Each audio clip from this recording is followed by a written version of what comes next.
It's time for Windows Weekly. Paul Thurrott's here. Richard Campbell is here. We're going to talk about 5 new insider builds. We're going to talk about Xbox gaming. But halfway through the show, we got some sad news, and we're going to end up talking about a guy who inspired us all, passing of John C. Dvorak. That's coming up next on Windows Weekly. Podcasts you love. From people you trust. This is Twit.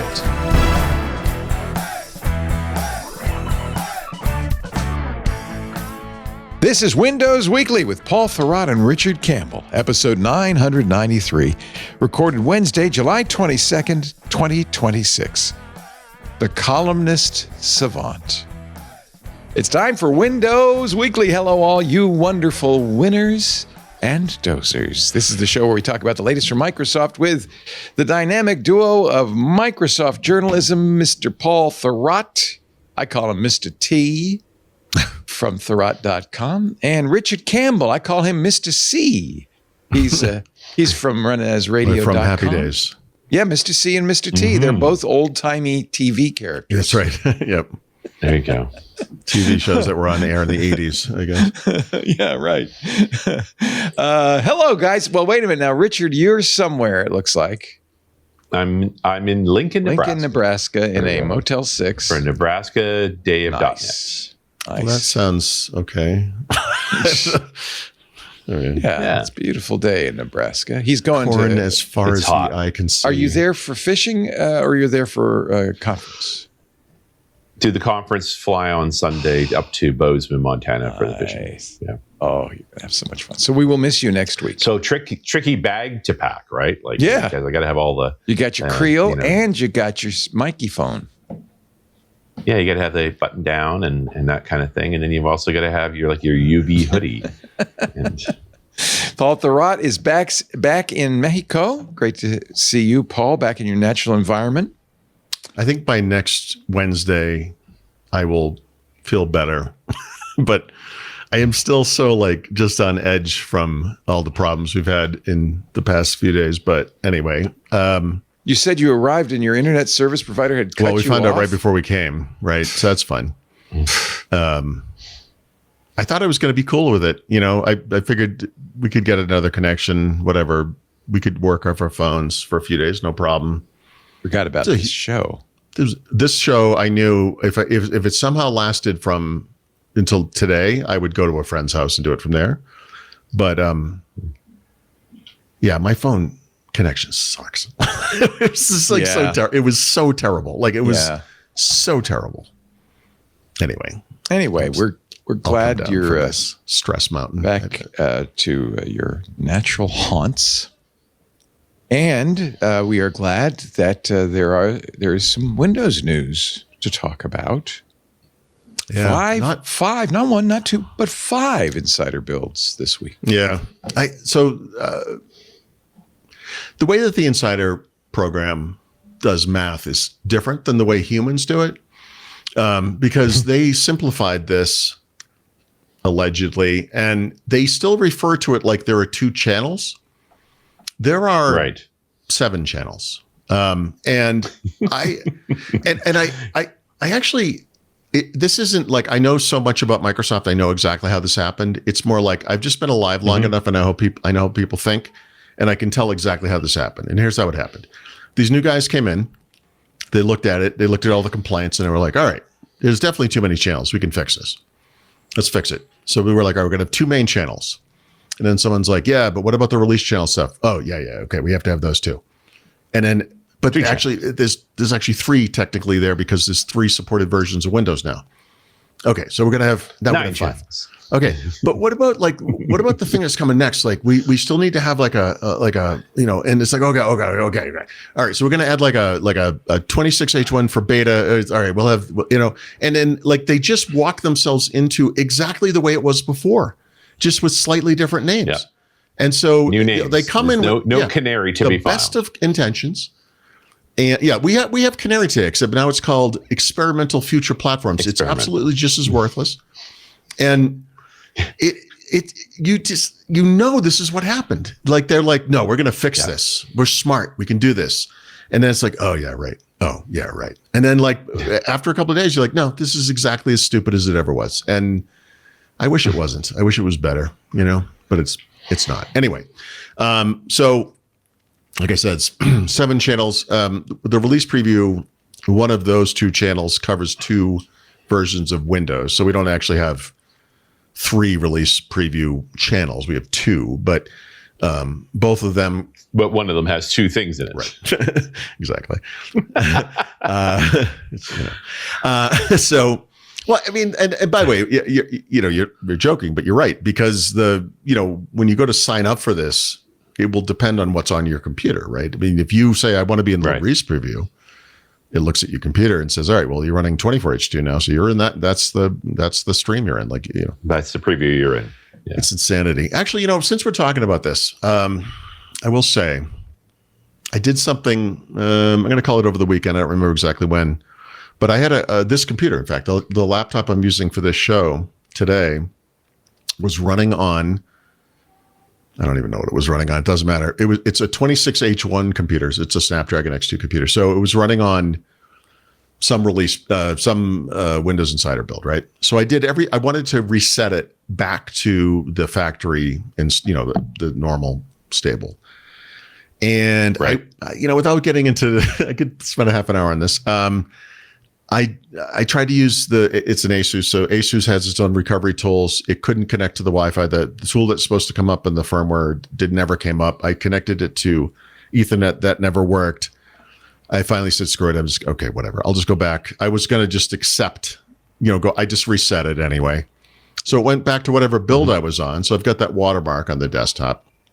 And I went into the Insider interface in the settings app just to sign it into the Insider program again. So at least I'd get new builds or whatever. And it was already signed in. Okay, that's interesting. I'd never seen that before.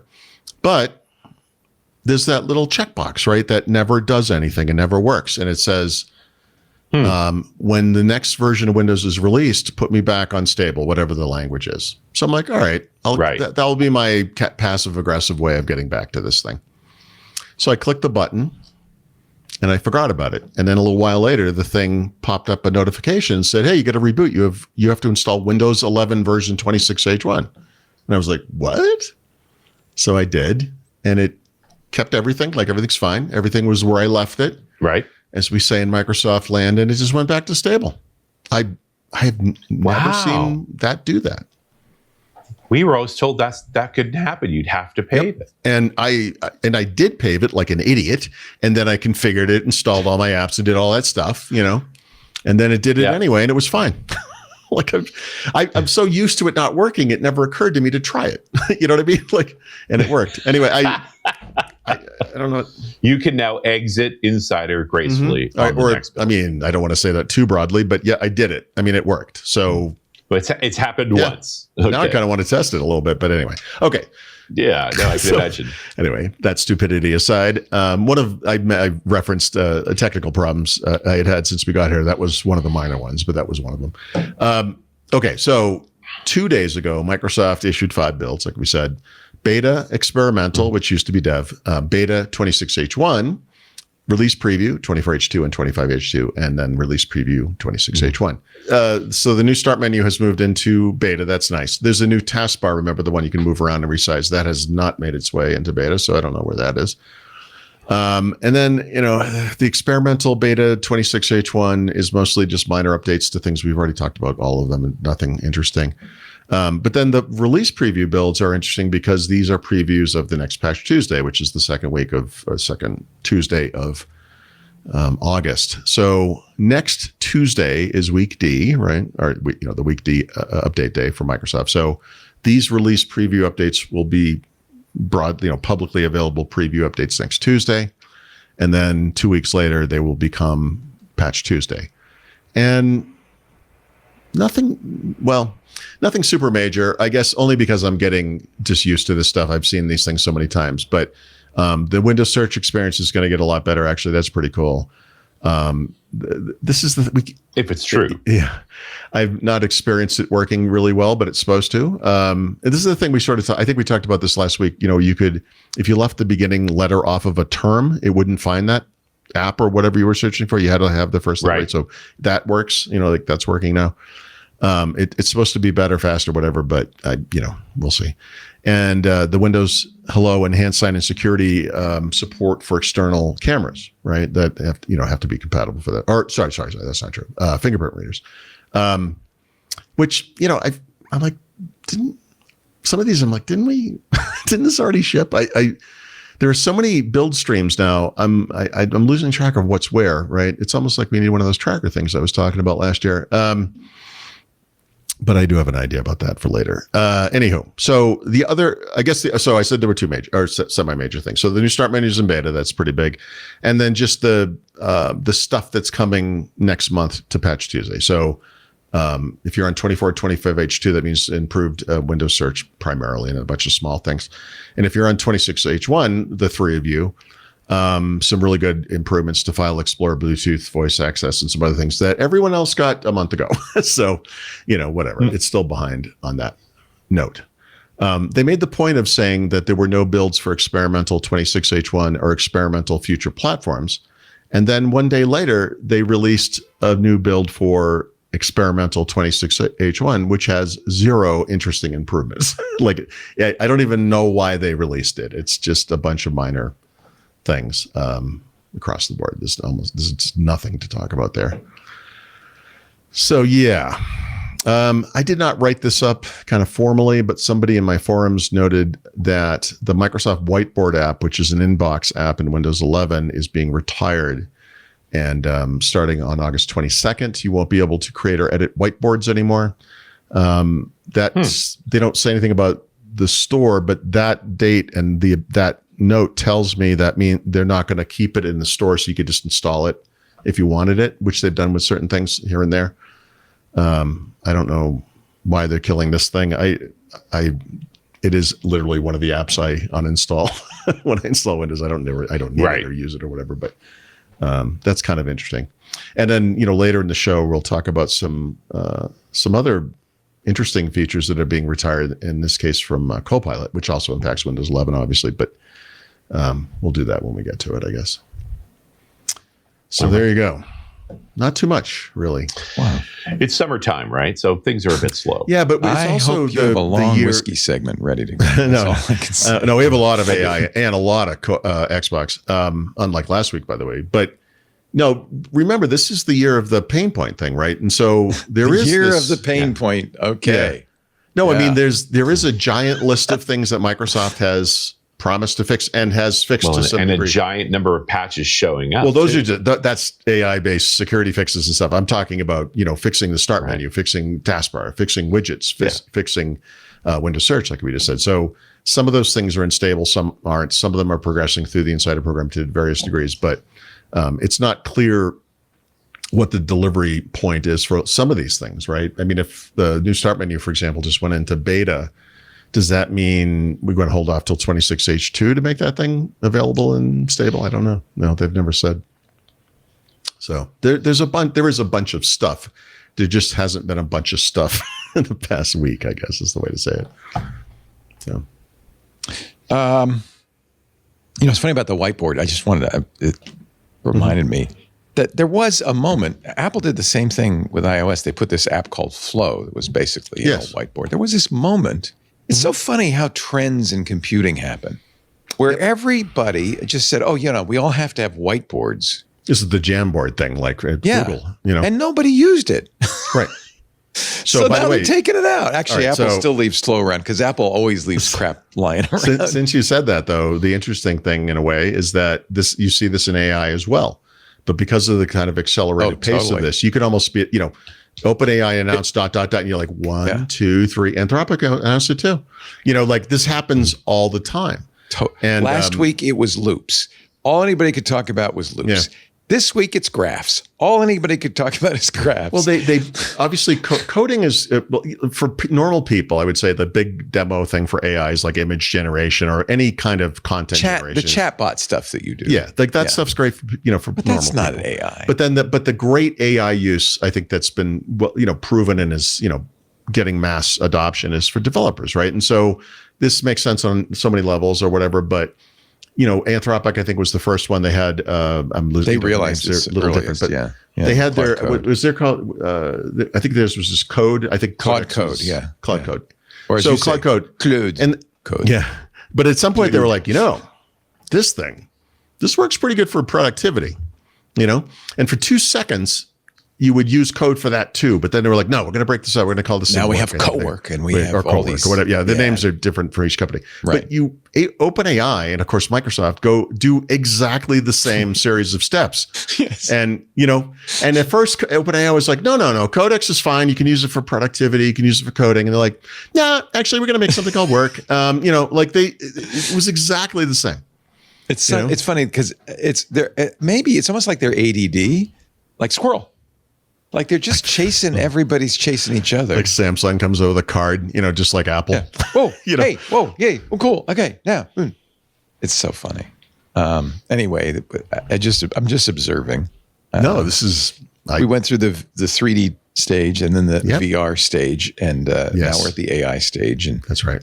And so in the tiniest indication or evidence that AI is starting to mature to some degree, you're starting to see companies, and we'll talk about this later, remove features. Right. Mm-hmm. So we were talking about removing some feature for Windows. That happens. This is a pretty regular event, honestly. But now you're seeing backtracking, from certain features that, in this case, Microsoft added to Copilot or whatever. Because, and it makes sense because they're just throwing stuff at the wall and they're like, let's see what people do. And they're like, oh, it turns out they do nothing. So it's like they just, they can start getting rid of these things. It costs money. Right. Yep. All right. If you're in Western North Carolina, be careful. There is something called an aerial flood watch. Oh God, that place needs that. This is like the Asheville area, right? I don't even know what it is. It that doesn't place sound good. flooded horrifically a couple of years ago. Like that's really bad. And Texas just had the same floods again, the second year in a row. And I know there've been heavy rains on the East Coast. It's like flooding in the South. The entire north part of the country is covered in smog from by the way, Canada. Richard, seriously, could you guys get your act together? Come on, man. And we're on our 400-year fire. I don't know if you know this, but we have enough problems in the United States. And I can tell you what we don't need is death smog. The vaguely orange cast to the London fog that is covering the United States in the summer. That doesn't make any sense. Yeah. Well, the London fog was coal smoke from the industrial. Yeah. Okay. I was No. I think it's apt because I think you're right. It was pollution. Sorry. Maybe I should have. I should have compared it to the. It's like what's the not the Scottish Highland, like the moors of. Like in the Sherlock Holmes book. In California, we have something in the Central Valley called Thule fog. Okay. It's very dangerous because as you're driving down the highway, it's just at eye level. so there every year there are like below 30 you car can see chain clearly. reaction. Yeah, but above you can't see nothing. And you can't see a thing, and it's awesome. really thick. That's what you can call it, Thule fog. Although no one outside of California will know what the hell you're talking about. Nice. Even people inside California don't know what the hell you're talking about. All right, we're going to take a break. We'll come back. We do have the AI segment. A note, we have, of course, a show all about AI following this immediately called Intelligent Machines. And our guest will be YouTuber Nate B. Jones, who is, to my feeling, one of the most astute guys talking about AI on YouTube. He's not hype-driven. He's really about using it for work, and I've learned so much from him. So we're excited about just randomly because you said that. I don't remember the other guy's name, but Neil deGrasse Tyson, who's amazing, obviously, love him. Yeah. Has done a series of videos on YouTube with a guy the discussion is that AI is basically just people, and no, but I mean, like Soylent Green. Yeah. No, but I mean, it's worth watching. It's an interesting perspective. I think you'd enjoy it. There's so much to learn. This stuff is going so fast.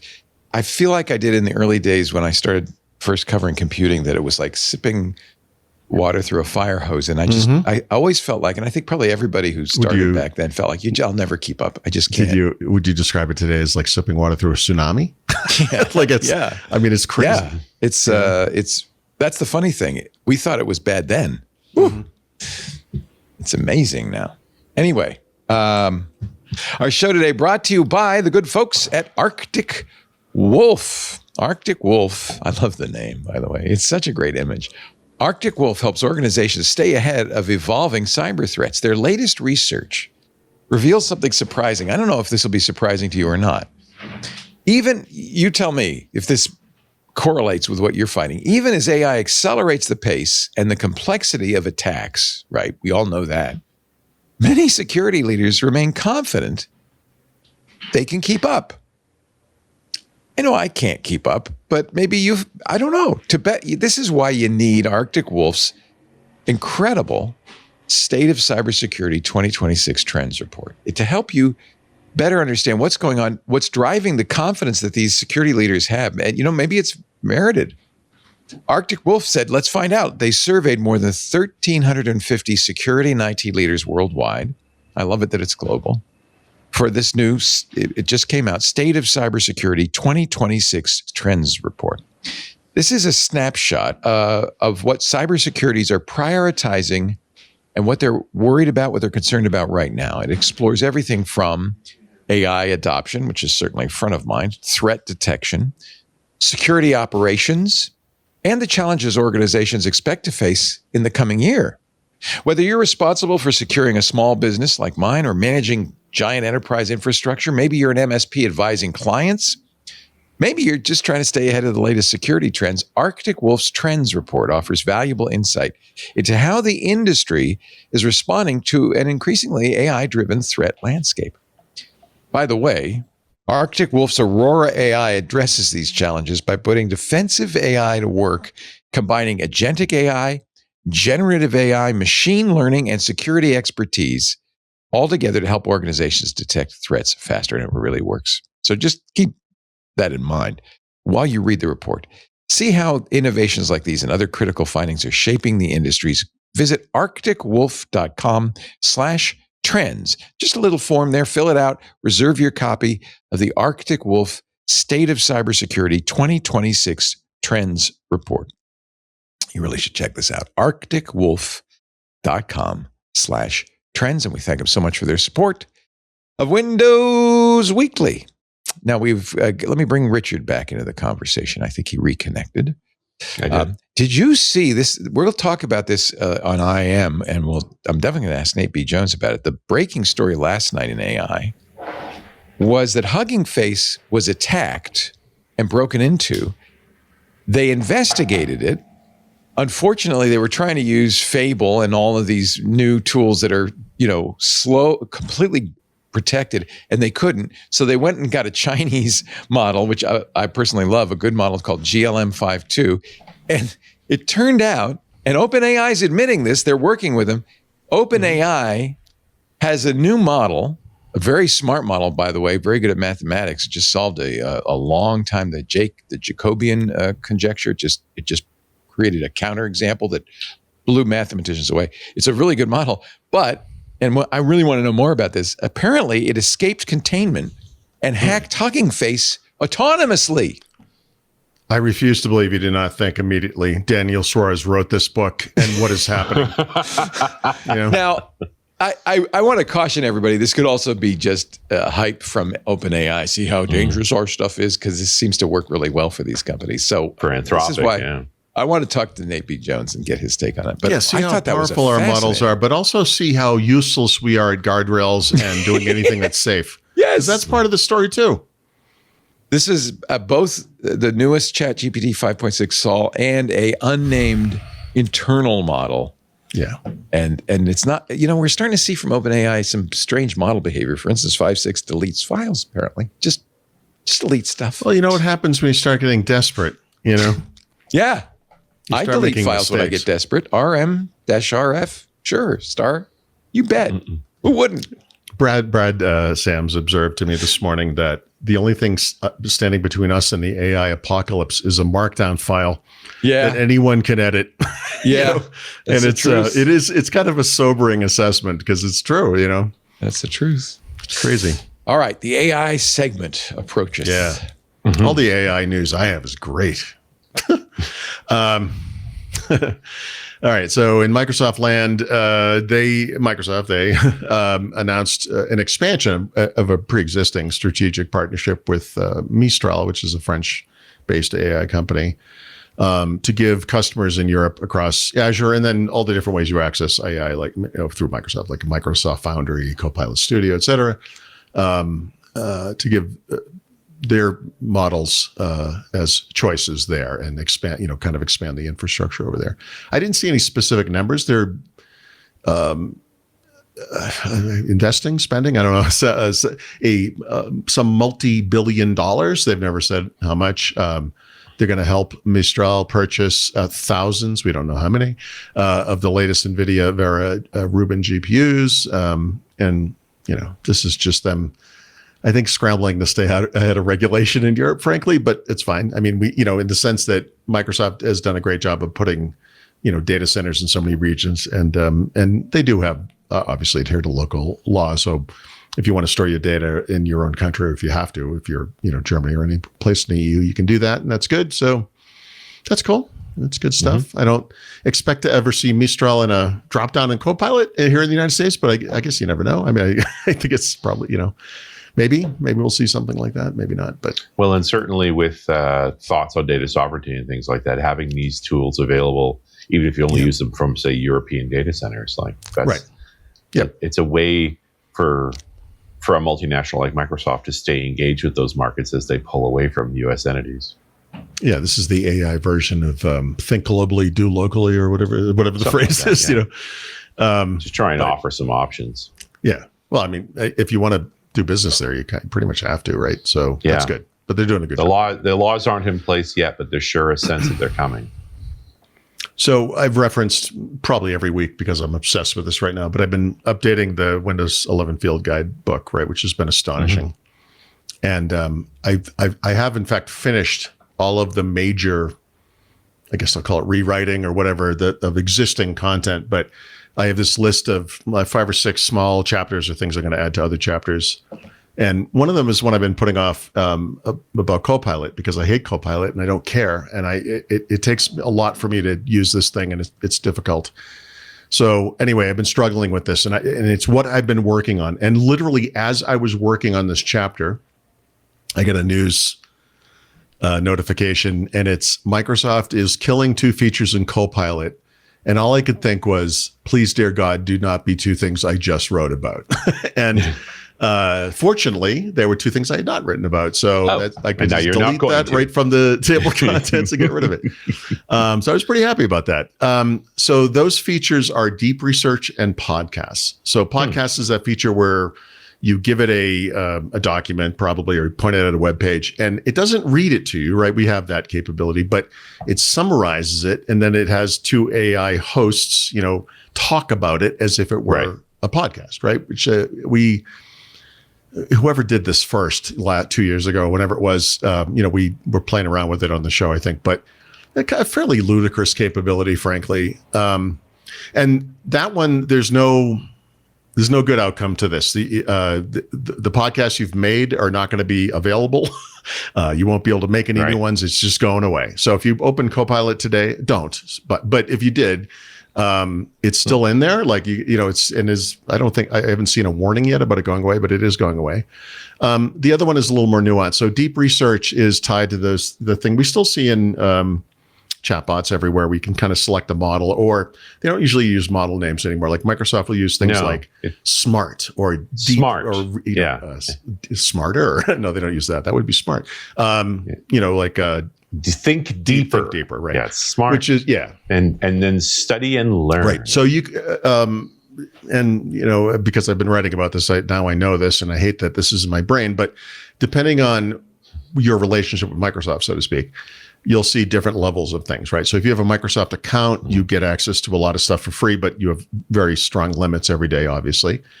If you have a Microsoft 365 account of some kind, not the basic one, but anything up from there, and are the account holder. An E3 or an E5. Well, I mean, I'm just talking about individuals here. This is like people, like Microsoft 365 Basic or whatever it's called, which is essentially OneDrive extra storage. Does not provide any additional rights for Copilot. But the home edition would, or the family edition. Family, personal, and now they have a premium one as well, right? So those all are for, more and more higher limits or whatever. It's how distorted my world is that I just live in E5 land. Right. Yeah. So the account owner thing is still a weird deal for me, but okay, whatever. This is the system. This is what we have. Mm-hmm. So you could do a deep research thing. So anyone with a Microsoft account could go to Copilot and say, hey, this, I always use this example now. I want to start reading the Tolkien books. Where should I start? Like, which are the most accessible, which at least, whatever. And just, everyone knows the answers to these things, but I just want to see what they do. And they put, makes a little report. And then it will ask you follow-up questions, right? And that's just using Copilot in standard mode. I mean, every AI does this. But you could also do a deep research report, essentially, where that's not necessarily a great topic for that, but you want a much more voluminous and extensive, detailed, whatever report of whatever topic, right? So that's going away. But the reason it's going away is that if you have, I'm trying to get, this is so hard to remember. Yeah. So if you have Microsoft 365 Premium, which is the most expensive one, the new one that, just started in the past year, that offers a researcher agent, which is essentially, maybe I call it the most modern version or the newest version of what deep research was. And you can access what is essentially the same functionality that way. So that's still available, but you really have to pay for it. In this case, if you've already used it, and I should say this is not happening until August 18. So if you want a bunch of deep research reports, this is the time to do it. Because even though this feature is going away, unlike with podcasts, any reports you create before that date will still be available to you inside of Copilot. And then you can export them to Word format or whatever you want to do. So yeah, these I could be wrong, but I feel like this is the first example of two, fairly major features in the context of Copilot for consumers being just retired, and I kind of like them. I'd like to see them be aggressive about this kind of stuff because, like I said, in writing about Copilot, which is my special version of hell, I feel like there's a lot of overlapping stuff, and there's also just everything you do essentially is a chat. So you have this history, but you also have like a library of certain content that you might have created. I think it's like images and pages because God, we need a stupid word for something. And then you have projects and you have, like there's all these things and they're all intertwined. And it's like, I don't even understand why we have these things. So the fact that this even was a feature in some ways is a little strange to me because I feel like the way this should work is like, I need a report, you might not call it a report, but you're essentially asking for a report on some topic. Oh boy. Sorry. Yeah. I just saw the thing in the Discord. John Dvorak has passed away. Oh boy.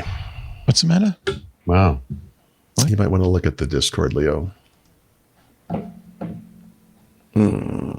Oh dear. Yeah. I don't know if this is true or not. We know that John C. Dvorak had a heart attack a couple of months ago, and I think had bypass surgery. And now this story, and let me look and see the source of it. Right. From Scott Mace, who is, of course, credible. He says, Scott Mace said John passed away due to complications following his double bypass surgery. We will see if we can get a confirmation, but Scott Mace is very credible, knows John well. I know Scott. I think if Scott Mace says it's the case, it is the case. He posted this in our forum. So the guy's an icon, Yeah, and I owe him greatly. He, by the way, everyone here owes him something, even if you don't understand it. I know, and I understand because I mean, I've met him, in passing and stuff, but a lot, just as a writer, I mean, there were guys like him, Jerry Purnell, and others who really influenced me as a writer. Like his back of the magazine thing with little blurbs and was the inspiration for like When Info, or basically. Yeah. I mean, or Short Take. Sorry, when I was doing that. I mean, it's a big. It's a big deal. I first met John in the early 90s, maybe even the late 80s, when at the time he was probably the best known computer columnist in the world. He wrote more than 24 columns, not just in the U.S., but all around the world. I don't know how he managed it. He had many, many books. He He was probably, I don't know, maybe best known for his gossip column in the back of PC. Yeah, so I was going to say the thing about him is, and he was so well connected, and that's and I don't know, it was a big part of what made him so valuable. Yeah. I used to have him on my radio show on KNBR in San Francisco on a fairly regular basis when KNBR decided to replace that midday show with a guy coming down from a new up-and-coming guy called from Sacramento named Rush Limbaugh. They moved me to the weekends, and I said, well, I'll be glad to do all those car and home improvement shows, but can I do a computer show? And the program director, this is the 91, said, well, nobody's interested in computers, Leo. I said, well, okay, but if I could just do that show, I would. And so they allowed me and John to start every Saturday talking about computers. And if you think about it, 91 is pre-internet. It's pretty early. It was Windows 3. Windows 3. Yep. And and John was just so knowledgeable. He knew everybody. He had, as you said, he had the best sources in the world. And he was a gentleman. Once he realized that I wasn't just announcer boy helming the show while he answered questions, he allowed me to participate. The thing people can't understand really, because you've experienced this, is he also had influence with the companies and people worked that he was reporting. Huge right? influence. So they would listen to him. Huge influence. And I'm sure there are some people in some places that kind of have some semblance of that today, but really publishing anything today is like just throwing content into a void, whereas, he could impact products, I said PC Week, it was PC Magazine. It was the inside track column. It was in the back of PC Magazine. Yeah. He became famous for, it was classic gossip columnist, unsourced stories, bullet points.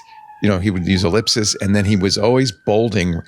And I said, John, that's what I'm talking about. This is the short take thing. Yeah, exactly. I said, what's the rationale for what you bold? He said, I just do it randomly. It just makes it more interesting. He was a very funny guy. That's stuck in my brain. That's a permanent part of my life now. Absolutely. Inside Track was seminal for all of us. He also wrote the anti-column in the back of Mac User, where he would be the guy who critiqued Apple and Macintosh. So we grew together. We grew close. We syndicated the show and called it Dvorak on Computers. Did that for several years in the early 90s. He left the show, and I started doing it with Gina Smith and others. But I will never forget John for giving me the chance to show that I knew something about technology, and it was very generous of him. And because it was John C. Dvorak, I think people trusted me a little bit more. So I owe him my career. I would still be a DJ if it weren't for John C. Dvorak. Of course, he went on. He worked at Ziff Davis Television with me, ZDTV, hosting Cranky Geeks. Actually, his first one was Silicon Spin, which was a round table. He'd bring it was really a great show. He'd bring in journalists, and they'd sit around and kind of like Twit. They do a round table and discuss the week's tech news. He did Cranky Geeks later, started to work with Adam Curry, who at the time owned a company called Mevio, which was a very early podcast network. Adam really kind of saw podcasting. This is the former MTV DJ or VJ, that's right, who coined the term podcast, right? Isn't that? I don't know if he coined the term. He was the one who went to Dave Weiner and said, "Hey, Dave, you've got RSS. All you need is a binary enclosure that you could put in the RSS, and then I could put audio in there." And that was the beginning of podcasting. So Adam gets a lot of credit for that. Dave Weiner made it possible, but Adam wrote the first podcast catching little program he wrote, and certainly was seminal in the starting of podcasting in 2004. Any event, John's relationship with Adam continued. He eventually started a show, must be 10 years ago, called No Agenda, which he and Adam did right up to the very end. There were famously no advertisers on No Agenda. It was run entirely by listener contributions. So again, this is unconfirmed, but I think the source is impeccable. It's Scott Mace. I'll do some research while the show continues to see if I could find out more. But if Scott Mace says it, I'm sad to say I'm going to have to believe it. We know he had a heart attack and had a coronary bypass surgery just a few months ago. And if it's not true, I'm sorry, John, but at least you got this nice Right. equaniminium on how great you were and how important you were to my life.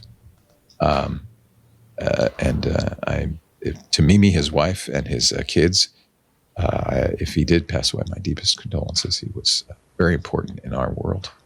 I'll let you continue with the show, but I will do some research while you talk and see if I can figure something out here about this. Okay. Well, this should be easy. Let's see. Where were we? Anthropic. Right. So Microsoft killed those two features, or is killed. So, boy, back in 2024, I don't think it was just a single person originally became a class action lawsuit, sued Anthropic for stealing material that was published in books. In 2026, Anthropic agreed, this became a class action. Like I said, they agreed to settle this case for $1.5 billion, which is would have been and now is the largest settlement payout in U.S. history, where each of the authors involved will stand to gain.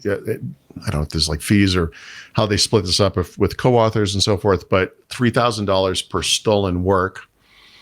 And so so much money that it would just basically bankrupt this company. I'm trying to find the exact number of books. It was some huge number of books. Like 500,000 books? Yes, right. I think it's 480,000 books, I think was the number, yeah. So you can do the math on this number, because if this had gone to trial and Anthropic had been found guilty, which they probably would have been because there's so much evidence that they knowingly and willfully did this, even though they could have just spent pennies on each of these books to bought them used, and there would have been no issue whatsoever. They would have been on the line for $150,000 in damages per work. So that's 50 times what they are paying. Yes. So that would mean 65 or $75 billion. That would be that might leave a mark. Be kneecapping. Yeah. So it's only $1.5 billion. Only. Yeah. So last September, Anthropic agreed to settle this, but the judge overseeing at the time, who, by the way, has since retired, I just found out, Judge William Alsop, rejected the settlement in part because the lawyers involved in this case were asking for like crazy high fees. So they actually had hearings, and it's a different judge now, but they went to this, the part of it was, well, how much should these guys or people get paid? And the number, if I can find this number, it's still a lot of money. It's $100 million, but it's as opposed to the $200 million. It's a little bit more than half of what they were asking for, and it's a significant smaller percentage or whatever it was. I don't remember the exact numbers, but so this is going to go through, and one of those lawyers is like, we're looking forward to making the distributions to the class, meaning the people like myself, actually, who are authors who got stolen from. And I eagerly await that, because when I filled out the form for this, I can't off the top of my head, I feel like I had 7 books in there. It's $20,000. I don't expect to get that much, honestly. I mean, there's a couple of those where I was a co-author. I mean, I don't know if like this fee comes out of the per, author payment or what. I don't know. So we'll see. I've not heard. They were pretty quick on the other one. Like this one, like Facebook. Facebook has had a couple of settlements for privacy reasons. And I was involved with both of those, and the sum total of the two of them was less than $5. So this is a slightly different range of money, but we'll see. I mean, we'll see what happens. Whatever. I'm happy to take from the company that's taken from so much. And I'm looking forward to OpenAI and Microsoft having to pay this kind of money too. So we'll see what happens. Yeah. Now that there's a case, a nice little legal precedence. Yep. Yeah. So there's that. You'll get a few more checks there, friend. I hope so. It's nice to get paid for books that haven't given me any money in 2 decades or whatever, but Yeah. And they could have licensed you for $1.50 and a Coke. Yeah, I know. They could have just bought it used anywhere and it would have been nothing. So, related to this, I got an email from Wiley, which was my previous publisher, and they had tried to give me some money, and they were going to direct deposit in some bank account that doesn't exist anymore, apparently. And that's a lot less money too than this. We'll see what happens. But I saw this headline for the next story, and I thought at first I thought, is it April 1st? And then I thought, well, okay, hold on a second. Like, what's that? This doesn't seem right. But 1Password partnered with Anthropic on a way so Anthropic obviously gets a lot of information from the web as using cloud or whatever. A a lot of that will be behind some kind of a paywall or an account where you have to sign in or for whatever reason. And so there's in-app browsing, or you could just direct it to do a computer use type thing where it uses your browser. But there are, security privacy concerns there, of course. And like, how does the credential storer, I guess I'll call it, the password manager essentially, interact with the AI, and or what view does that thing get into there, et cetera, et cetera.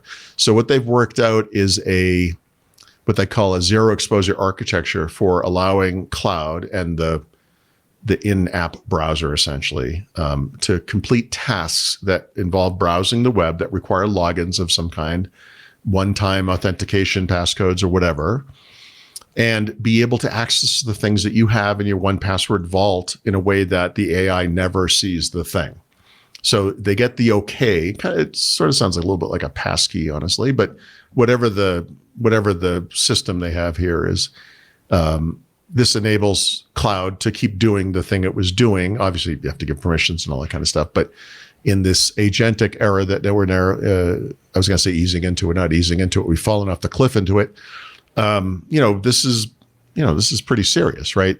We were talking about Hugging Face a little while ago, and when I saw the headline for that story, the first thing I saw, it said something like, OpenAI model, broke into I think they called it like an online library. And I was like, an online library. And then I saw it was Hugging Face. I'm like, yeah, that's not how I would describe that, but okay.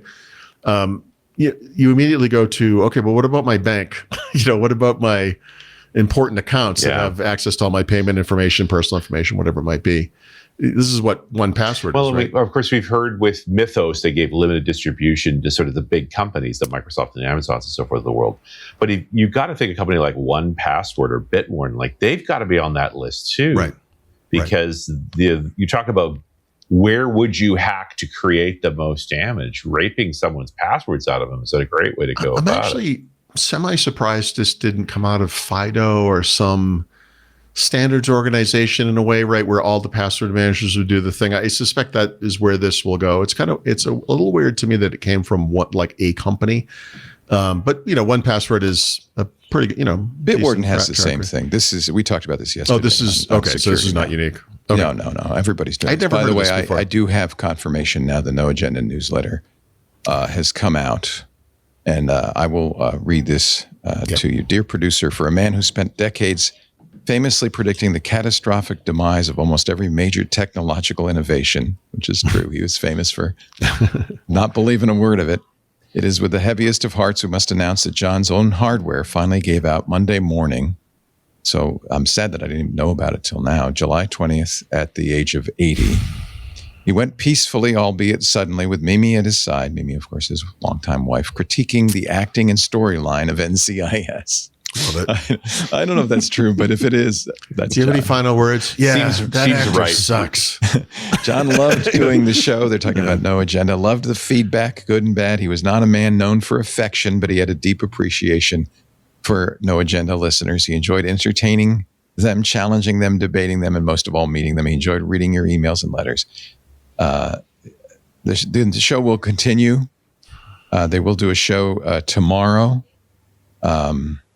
Let's see, this is July 22nd. So yes, that would be the 23rd, Thursday. And it will be a remembrance of John C. Dvorak. I know I'll be listening. And of course, they follow that with a request for donations of $88.88. So I'll leave that up to you, the listener. But I think that's confirmation. This is from the No Agenda newsletter, which just went out today. I also went into the No Agenda chat room to check, and they confirmed it as well. So very sad to hear the passing of John C. Lost a giant. Yeah. And of course, John was a frequent contributor to Twit until he started asking for $5,000 an episode. And that's when I stopped having him on a regular basis. I mean, he wasn't known to be cantankerous. He was the original cranky geek. I will always love John. I will always hold him in the deepest respect, and I'll always be very grateful to him for giving me my start in the business. All right. Do you want to continue, or is your heart so heavy that you must stop? Yeah, a little bit of both. We're at an ad break, if that matters. Okay. that does matter. This would be a good time to do it. They're talking in the Discord chat room about their memories of John. Katzenbergs reminds me of, he used to ask John when we were on Twitter, and you can find it on the videos, would ask for my phone to look at it. He said, newest iPhone. Let me see that. And then change the language to Chinese. Right. Give it back to me. I love it. Cute prank. He liked the pranks. Let me tell you, he was quite a character. And boy, that's kind of shocking news. But you know what? It's what you expect, I guess, after a while. Yep. We've been doing this for 20 years. People are gonna pass away, and that happens. Let's get the show started. He's getting good. Here we go. Let's go. He's getting good. He's all warmed up, ladies and gentlemen. He's firing on 6 cylinders. We better start. That's John always wanted to get the show started. He was also famous for his pulled pork. And I have to say that now I can say for a fact that my pulled or chopped pork is as good as anything in North Carolina. Really? Yeah, absolutely. He took on an entire I've been state. working on this for years, and I finally got the whole formula down where I can make it just a stunner. Now, you said pulled or chopped. Which is it? Well, it depends. You can take, the way I make it with shoulder is that you can take and mash it up with a fork and it becomes kind of pulled. It's got a stringer quality, or you can take the whole thing and then chop it, and it has a slightly different, more chunky quality. But it's essentially, the difference is minor. The North Carolinians, they like to chop it, and the Georgians, when they make this type of pork, they like to pull it. They call it pulled, but in fact, it's kind of mashed. I love pulled pork, though. Oh, that's welcome to This Week in Barbecue. We could go on and on. John was an autodidact. He knew a lot about many things. He always promised to write a vinegar book. He used to make his own vinegar. I don't know if he ever wrote that book. He also was working in a multi-volume history of the Civil War. I don't know if many people knew that. He was a very, very good writer, very smart and talented man. But you know what? Jeez, that's incredible. He lived a long and good life, and we will miss John C. It doesn't make any sense to me that Macintosh is of all things. I think it's the actual hardware. I think there's something shoddy about Macintosh laptop. What? You and your apple baiting. Isn't he great? No, I'm telling Isn't you, it great? Later. Ladies and gentlemen, you're hearing John C. Dvorak in his prime. This is bull. I'm not trying to put down Apple. I'm just saying I was playing with one of these. Putting down the people who use Apple products. It has a shoddy quality, like the push down buttons and stuff. They're like offset. They're kind of crooked. There was no one like him. We will miss him, John C. Dvorak. We'll do more of a tribute to him probably on Twitter on Sunday. I think we'll have to. We lost Om Malik a couple of weeks ago. I've been kind of preparing myself for this, knowing that we're all getting on a little bit. Sure. And boy, it's no way to prepare yourself for something like that. Somebody who my mom passed away last week, and the thing that she was 93. Oh, I'm so sorry. She was in a home. She'd had Alzheimer's, but her body was great. She felt great. She passed away in her sleep. She didn't. It was as easy a death as you could have, and we could all be so I fortunate. hope to pass away just like that. And she had a long and good life. But the thing that came to me, and it's striking me now with John, is the thing you really miss is you won't get to talk to them again. You won't get to just hear their voice and hear their unique point of view and their laugh and their thoughts. And that's really the thing you miss. And I know we will all miss John C. Dvorak. We will have more of Windows Weekly. Sorry to have to be on such a sad note, but these things happen. We'll have more in just a little bit. I do want to talk about our sponsor. This is a happy note. Zscaler, the world's largest. John would, by the way, John loved the ads.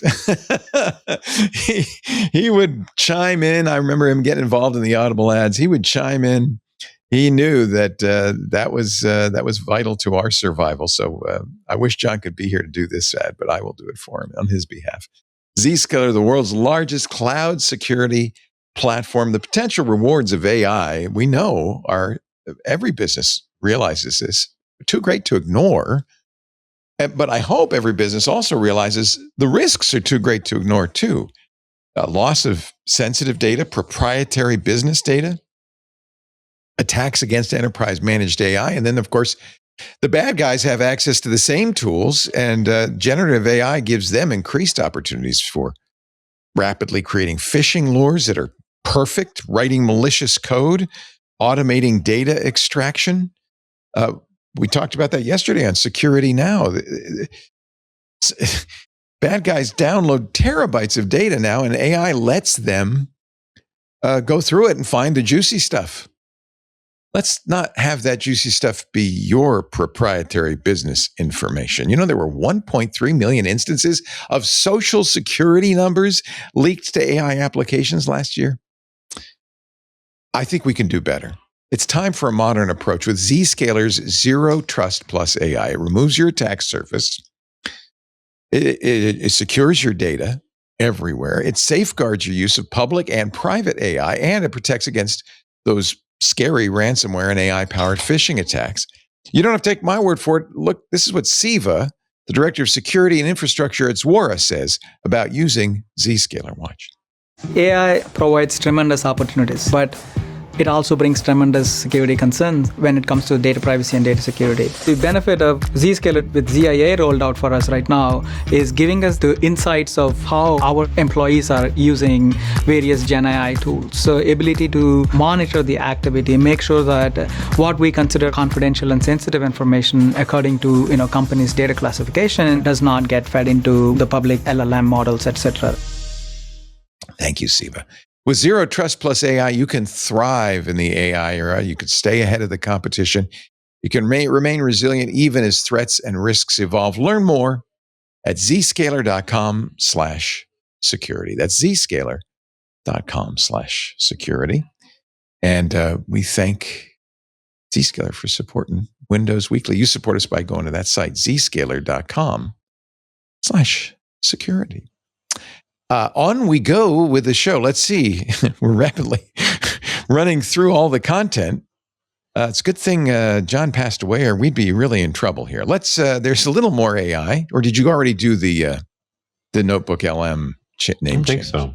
Oh, yeah. These next two are pretty quick, unfortunately.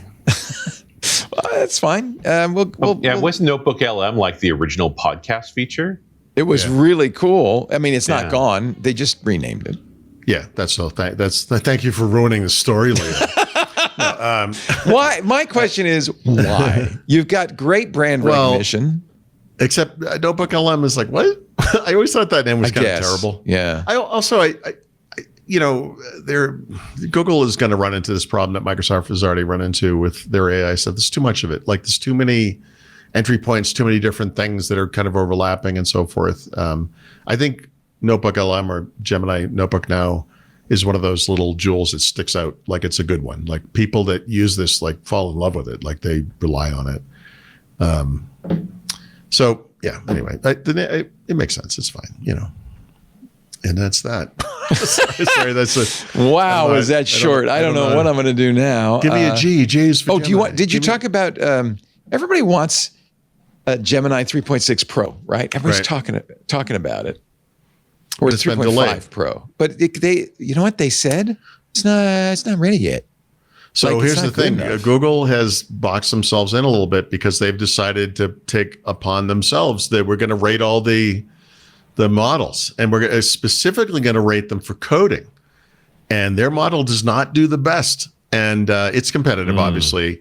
But I think what they want to do is have a splash where they can release this thing and it will be the best. And they've just, I don't know if you noticed, but AI kind of moves along, and the other models are getting better too. So they've been delaying it. So the big story, well, not the big story, but a story for the past week or two has been like, when is this? This was supposed to happen already. And I don't remember if it was an official confirmation, but that was the excuse or reason. It's just not living up to their expectations for coding, essentially. Yeah. I wonder if they also see a market niche for themselves, because, Flash and Flashlight are small. They're good. Right. They're fast. They're not good for coding. You're right. But I use Gemini image generation. I use Gemini for a lot of things. And increasingly, I think people are using in enterprise delegation harnesses to say, well, when I'm coding, use Claude, Opus 4.8. Delegation harnesses, I love that. Which is a What's the word again?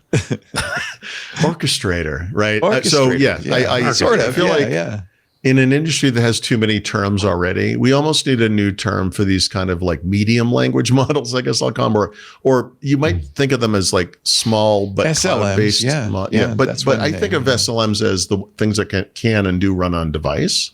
Right. And then there's like the next step up and so forth. So, and then the big ones that do everything, whatever. But yeah, I'm not an expert, but as I look at this and I see things evolving, it seems really clear that the future of this stuff is very models that are trained or grounded or whatever the term is for very specific use cases. And those can be small. Right. And the more of like, instead of having one gigantic AI in the cloud, we'll have dozens or hundreds or whatever it is. Some will be in the cloud and some will be on device, ideally. Well, we talked about this last week. Increasingly, I think there's demand, certainly in enterprise, but even with hobbyists like me, to be able to run something locally. Yeah. And I have a bunch of local models running on my Mac Mini. And I told my agent, when you want to do something privately or you want to go through a bunch of documents, you don't need to use the high-end fancy model. Right. Just use these models. They're running locally on the Mac. I mean, and I, again, because I'm been living in Copilot for the last week and now on a suicide watch. Lucky man. Have you used the desktop app? Christina Warren that's was what I'm on using. last week. It's what do you horrific. think? I hate it. She talked about it. Yeah. My wife loves it. So my wife actually uses Copilot. In fact, I'm going to switch her over to her own Microsoft 365 account so she can gain access to bigger limits and all this stuff. Because right now I'm, well, plus the memory should be hers, not yours, right? You don't want her. Yeah, I don't use it. I don't want it. I don't I know what it is. I just do not want it. Yeah. But the one thing that they've done is step back from the choose a model from the drop-down thing, which I've always, we talked about, this stupidest idea of all time. And they use plain English for that stuff now. So it's in a smart mode by default where it will evaluate what you're asking and use the correct model, which is what you're describing, right? What do you call it? Not an orchestrator, a delegation harness. God damn this industry.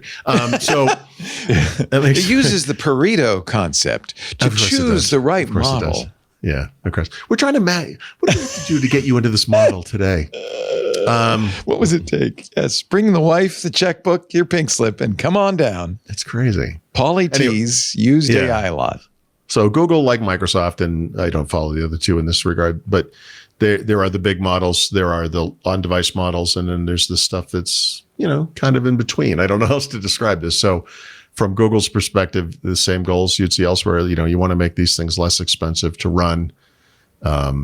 They do X% of the big version in certain tasks, and it's enough. It's good enough. Like it's almost like what we need are like good enough AI models, or at least AI models that are good enough for a particular task or something. So anyway. They did add a cyber model to the Flash lineup for the first time, which is kind of interesting, right? It's a security model, but I don't know. I mean, really? No, but I mean, that tells you, really? we didn't hear about this type of thing until 2 seconds ago, and now it's already made its way down to Flash. Right. I'm sure Gemini 3.6, whatever they do, will have, the big versions will have a cyber one that will be their version of, Fable and whatever else. I mean, I'm sure they're getting there too. So interesting. But I might use, there's a very good Quen model that does one thing, which is breaking the voices. USAI systems. No, remember I did the fake Windows Weekly? Yes. I'm thinking maybe I should train it on Dvorak's voice. Then we could have a little John C. in every show. But you know what? This is one of those queasy AI use cases where it's that's a very people are training AIs to be like the person who just passed. Yeah, and then you can talk with them, and it's like that's healthy but not healthy. And I don't know. That makes me a little nervous, but. We have now stalled long enough that I feel I can do another ad, and then we will get to the Xbox segment. So thank you for filling that out. I feel like the frog in that Warner Brothers cartoon where he pulls out the hat and he's like, "Hello, my baby." Hello, my, just dance for a little song, a little dance. Dance, monkey, dance. Round 2. It doesn't make any sense to me that Macintosh is evolved. I think. Oh yeah. I already played that one. Let's see. The search engine needs work. Congratulations, anyway. I'm glad you got a job. Yeah, I needed one. We got the deli. Good. We got to get going. The deli? We're going to sleep at this point. I mean, What are you going to sell? What do you have, like 14 columns? Cranky Geeks. That's Patrick You Norton. participate in. I got time on my hands. Believe it. I'm a columnist savant. The columns don't take that long to do. Columnist. Oh, that is amazing. I like it. Yeah, a lot of people would make something else savant, but that's another story. Psychologically, All right. Well, anyway, that I don't says know a what lot it about means, this but guy. I like congratulate you stress on it, over and, everything. well, And he's keep just, us informed, whatever it means. Yeah, you can find all you need to find out at dvorak.org/blog. Of course you can.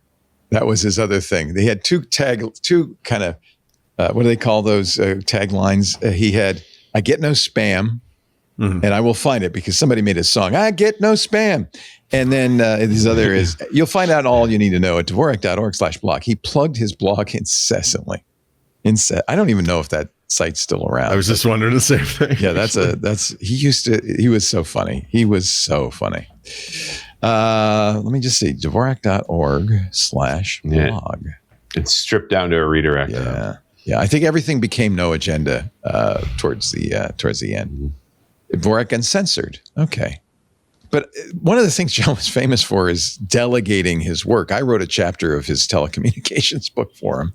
He was an early orchestrator. He was an orchestrator. That was one of his secrets. All right.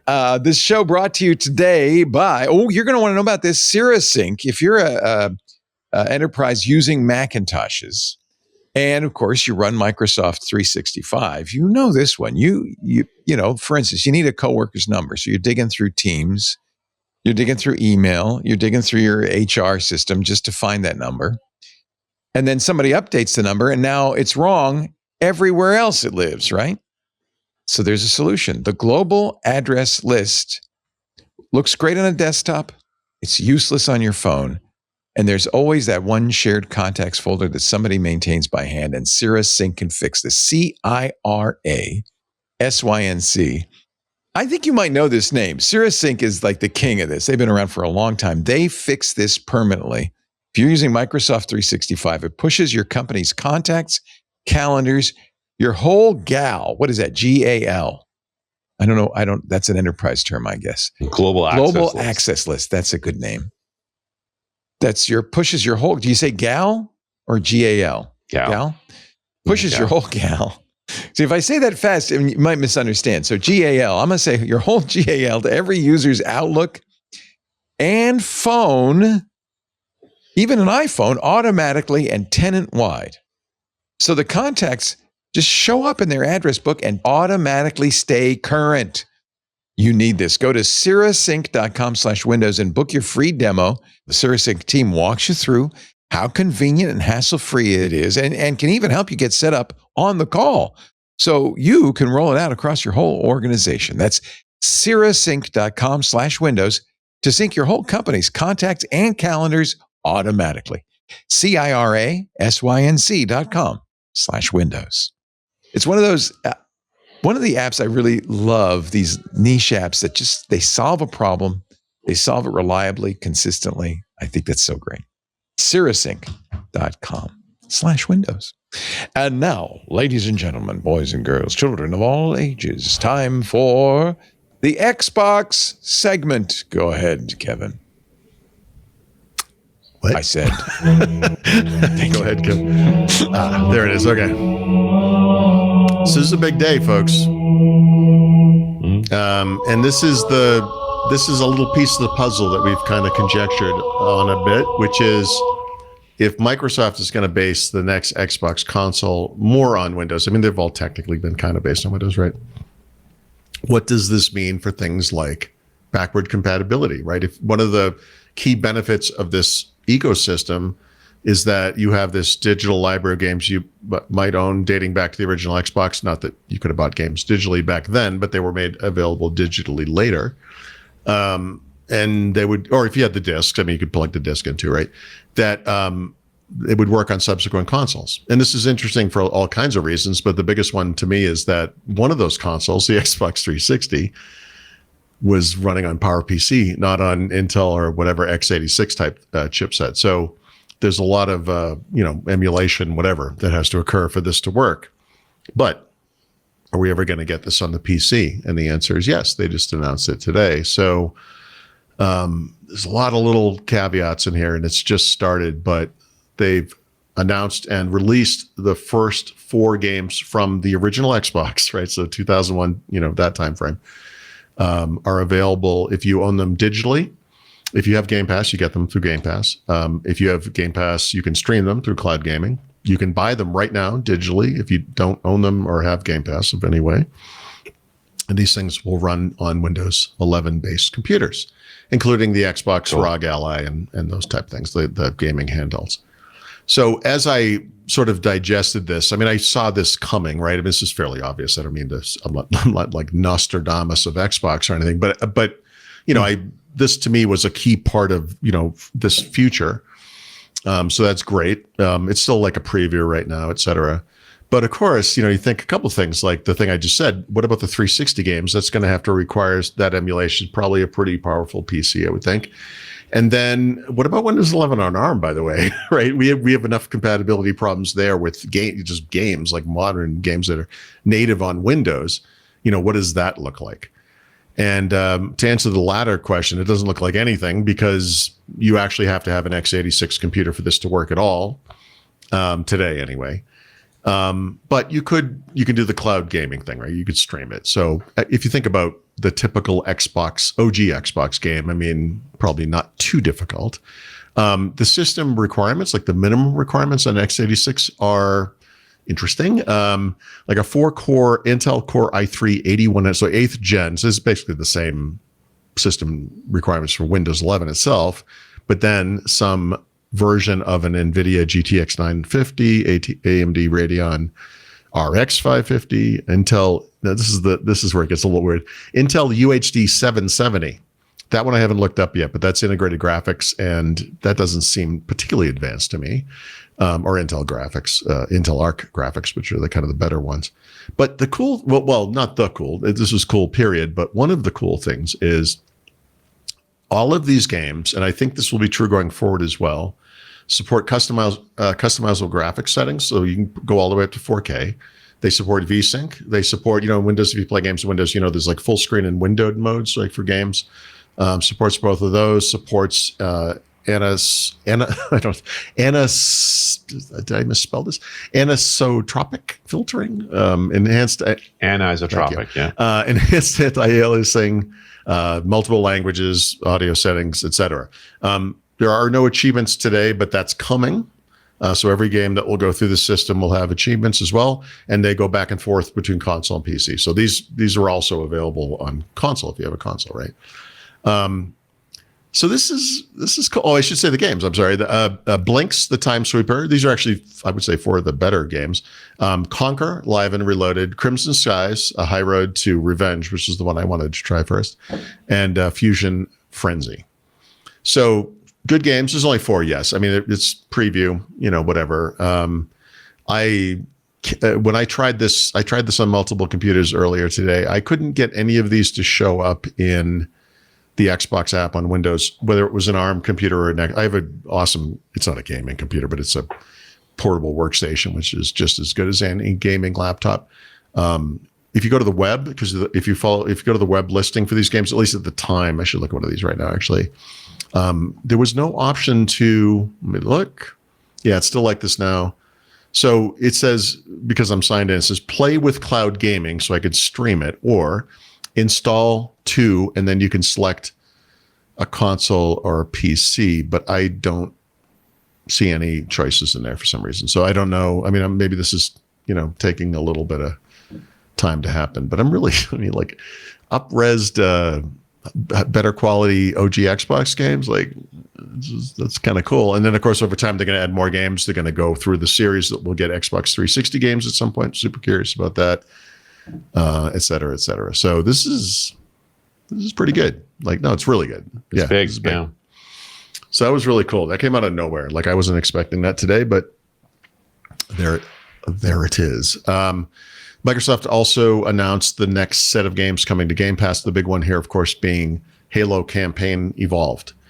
So you'll get that whenever whenever the general, actually, does it say when's the general release? It must be about a week from now. But if you purchase the premium edition, which is $70, but you can unlock early access. You can actually start playing it tomorrow as we record this. So Thursday, July 23rd. I assume the general release date must be a week later. I think that's probably the case, but I don't see it here.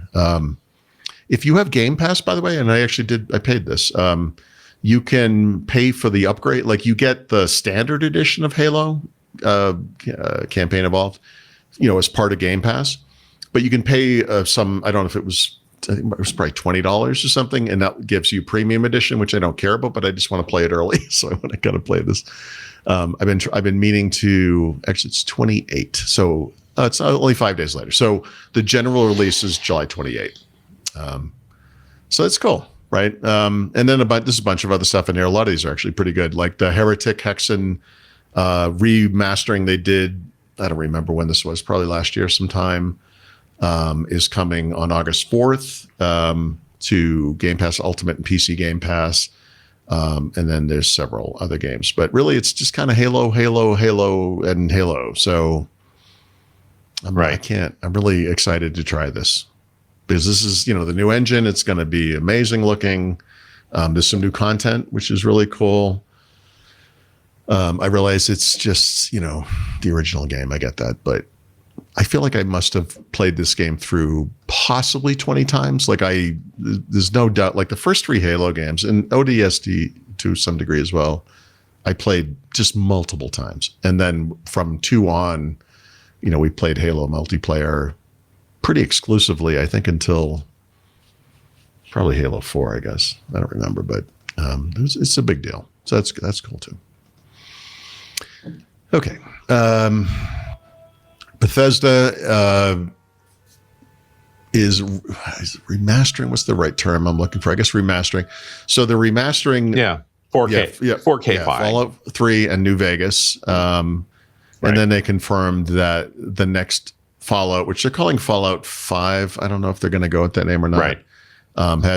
Because 4 was the New England version, and then 76, which was really supposed to be a multiplayer game, and is kind of a debacle. Okay. Well, this is a series of games that it's one of those things. I recognize the popularity. I'm very well aware of it. I have kind of looked at probably all of them, but at some point or another have looked, and I just never really got into it. But I know people, and I feel like, Richard, you're probably one of them that have just played. Oh, no, I love New Vegas. One of those games I've played through more than once because there's so many endings in it. Right.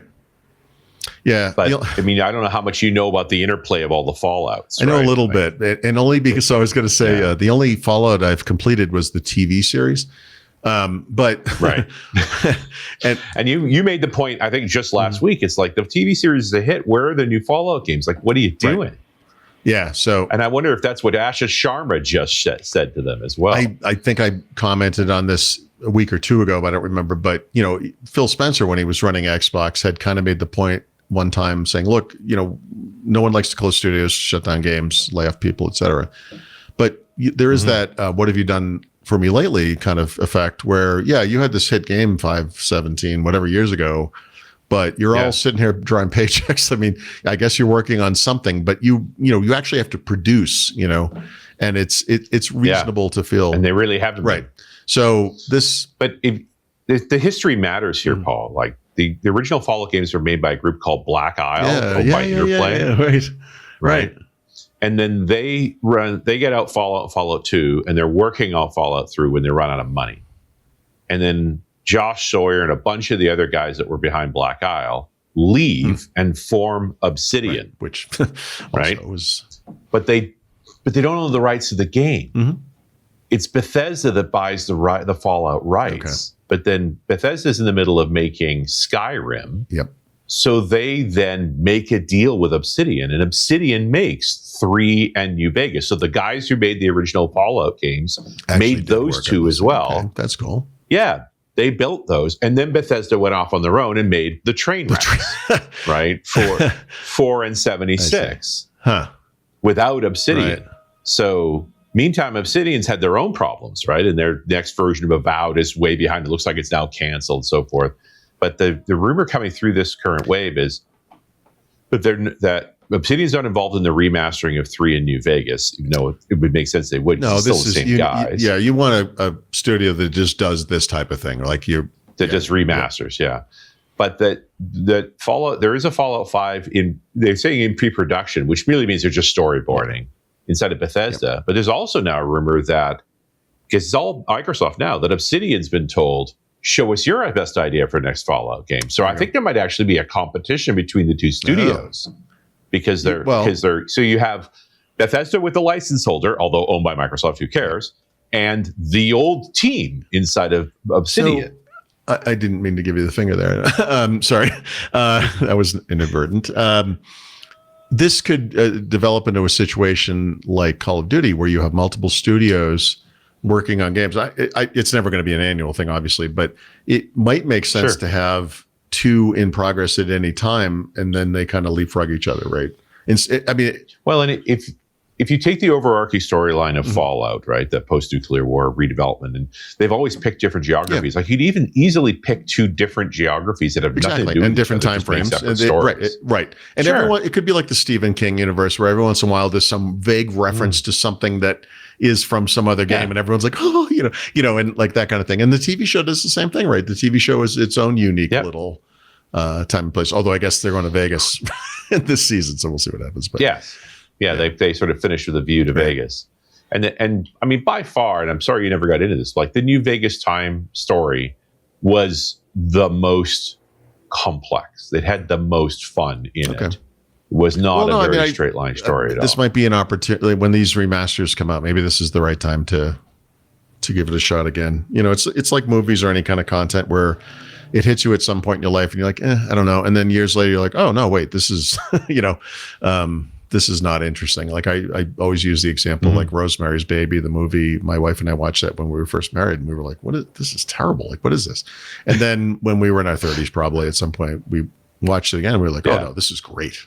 This is an awesome movie. And I feel like games could be like that too, Well, and that one of the great thing I always liked about New Vegas is there wasn't a right answer to that. Yeah. You made decisions as your character that closed off whole storylines to you in the process. Right. No, that's good. It's it's good. It's basically an open world type thing. That's smart. Yeah, more or less. But with there's definitely some distinct ending events that are going to happen one way or the other, but your role in them and the outcome of them, you have a lot of effect over. Yeah, I'm not sure what the time frame is for this stuff. What is okay. Yeah, I'll look at it. You just put a little time aside. When the remastered New Vegas is done, take it for a spin. I think you'd be impressed. Right. Okay. I will. Okay. I just love the schism here between, the rights holder and the team. Yeah, this is the Bungie thing with the Halo games and, them moving and becoming independent, becoming part of Sony, I think then the fact that Asha owns it all, and so she can just get over some things. Like every team's has taken some heat because nobody's been delivering well.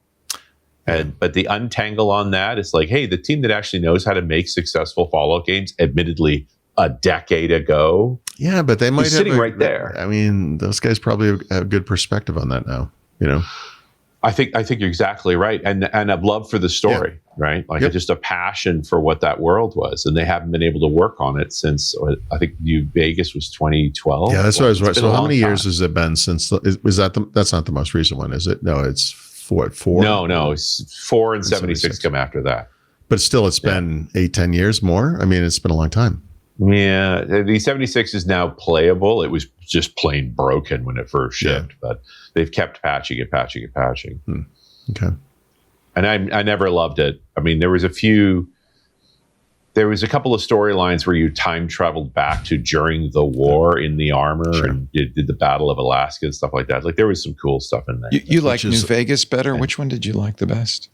I thought New Vegas, from a storyteller's perspective, New Vegas had the most, because there was so many storylines. There was so many directions to go in. Right. It was just a lot to it, right? Like you got to pick a win. You had to be a direct effect over the core win, but then you could also shape what that win looked like. What's the one you can play on the web now? There's one version you can play on the web. Was that 4? Yeah, there's a bunch of side games now. But 76 they were really desperate to make a massive multiplayer game. It was like a half-hearted mobile type thing at one point too, wasn't there? Like this seems like a good franchise for that kind of thing. Oh, classic Fallout 1. Kevin says. Fallout 1 you can play. Well, that of course. I mean, if you could play Half-Life 2 in a browser, you could pretty much play almost, any completely. But if you had this was from 6 years ago, they made Fallout 1 available in the browser. Yeah. I think there's one more recently, but I'm searching too. Fallout 4. You think about the great storylines of games, right? That had worlds big enough to tell many stories within them. And Fallout was certainly one of them. It's not the only one. I mean, Halo had a lot of place to go as well. Yeah, but they just kept doing the same thing over and over again, which is kind of the problem. That's the only game they knew how to make, right? Well, even like Western games like Red Dead Redemption. What a great game! There's a whole world there you could do things with. It's like being in a and the Half-Life worlds. Half-Life is great. Like, there's so much story sitting on the table. Please of don't get me started on Half-Life. That makes me crazy. Yeah. So one of the rumors late last year was that when the Steam Machine launched, Halo 3 would be the tie-in, the console exclusive. I think we were the propagators of that, I swear. Yeah, and I wanted that to be true. Not what happened. Yeah, so there is no launch game, and that implicitly, it doesn't mean there isn't a Halo 3, but, there is... It doesn't mean there isn't a Sasquatch either, but I think we all know how that goes. I don't know that they could work on a new Halo without it leaking at least a little, or a new Fallout, or a new Half-Life without it leaking at least. I know. Yeah, same. I agree. Yeah. I just want one so bad. You mean about every once in a while, I just go back and replay it. It's still great. Like, it's amazing. And of course, they did the whatever it was 25th, whatever anniversary it was recently. Yeah, and they redo it. All the Aperture Science storyline, like the competition between the two labs, so there's just so much story laying on the table there. Doing nothing with it. Do you include Portal in that canon? Yeah, absolutely. I include Portal. Yeah. Yep. Yeah. Yeah, at the time, Portal was kind of a nice little. It was like when they make the little mini Star Wars movies, like Rogue One or whatever. You're like, okay, cool. Like, this isn't the full thing I'm looking for exactly, but it's awesome and it's its own thing. And the puzzles were good. I loved the zipping between walls and stuff was awesome. And then it was over. And geez, it's been like 20 years. It's been so long. It's been so long. One game we don't ever have to wait for, unfortunately, is the next Call of Duty. But this one is interesting. I feel like the last two were borderline lackluster, which is why I play them every day. But they're going kind of back to their roots, back to the roots of Modern Warfare. So Modern Warfare 4 is coming out on October 30, but if you pre-order, you can get into the, what are they calling this? The early access, so you can multiplayer, some multiplayer. There's probably be some limited set of maps, like always. From August 21 to August 25, and then there'll be an open beta. Anyone can get in August 28 to September 1st. So this is good timing for me because this is like 1 week or less after we get back from Mexico. And oh boy, I want to see this game because the current one is just like, I don't know. I can't wait for this to end. So anyway, that's happening. That's cool. There's a new Xbox system update. I don't see anything super major in here, but they're allowing longer gamer tags finally. And when I say longer, I mean they went from 12 to 15 characters. Geez, I guess that's difficult technology or something. I don't know. Woo! Yeah, I know. And then some other things. Who cares? That's nothing big there. And then I saw this story, and this put a weird idea into my brain, which actually today's news might have scuttled completely, which is Xbox partnered with Meta so that if you are a Meta Horizon Plus subscriber, which I said those words and I have no idea what that means, you get access to Game Pass Starter Edition, right? Oh, that's the Horizon World, probably? I assume this is... I don't know. I really find myself VR world. I thought, too much. I think it's their VR world. They've done a couple of these kind of partnerships, and I feel like Xbox or a Game Pass starter may exist solely for this kind of thing. I don't know. This is the one where you have access to just 50. It's roughly 50 games and 10 hours of cloud gaming in a month, which isn't that much, etc. But when I saw this, I thought, you know what?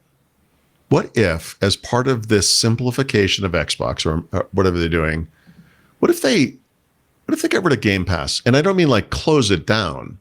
I mean, what if they made it's like a standalone third-party service, right? Where there would be a partnership with Xbox because you want those games in there still. There's still whatever point. Like if this thing is just losing money for Microsoft or is not doing great, maybe it could do better with a smaller company, right? And I never really, we've often, many people have discussed this notion of just Xbox the business doing this. Like maybe Microsoft should let them go, like spin it off. They could be an investor perhaps or whatever. But I had never really thought that about Game Pass. It was this story that made me think that. But then today they announced this Xbox backward compatibility thing. And I realized, actually, this kind of thing is one of many perks, but is a key perk of this entire ecosystem. And when you have a Game Pass subscription, you just get these games. And so, we can talk about the value of these things and how much it costs per month, whatever, but there's only 4 games now. Who cares? But eventually we're going to get more games and more recent games.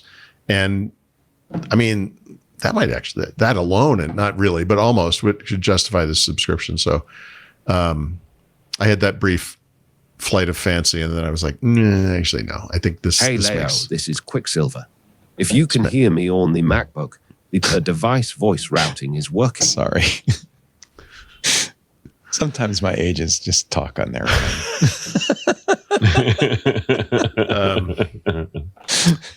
And I think I'm going to start a new section for the show notes called Captain Obvious Says ... And it's always going to be tied to component pricing. So, Valve releases the Steam machine finally. They price it higher than a lot of people. And I made that point whenever that was a couple of weeks ago. Like, okay. I mean, to me, this, given what's going on in the world, it's not horrible. They're almost certainly going to raise prices on this thing again as the component crisis continues and costs get even worse. They're a small company from a hardware maker perspective. Apparently Steam Deck sales have fallen off a cliff since they had to raise prices on those things, whatever it is. But Valve, an engineer who worked on that project, on the Steam machine, in an interview said, yeah, this is going to get worse. Like it's actually going to get worse.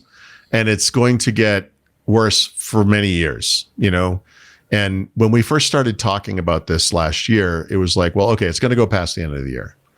So this may be, I don't know, maybe 2026, something, maybe end of 2026.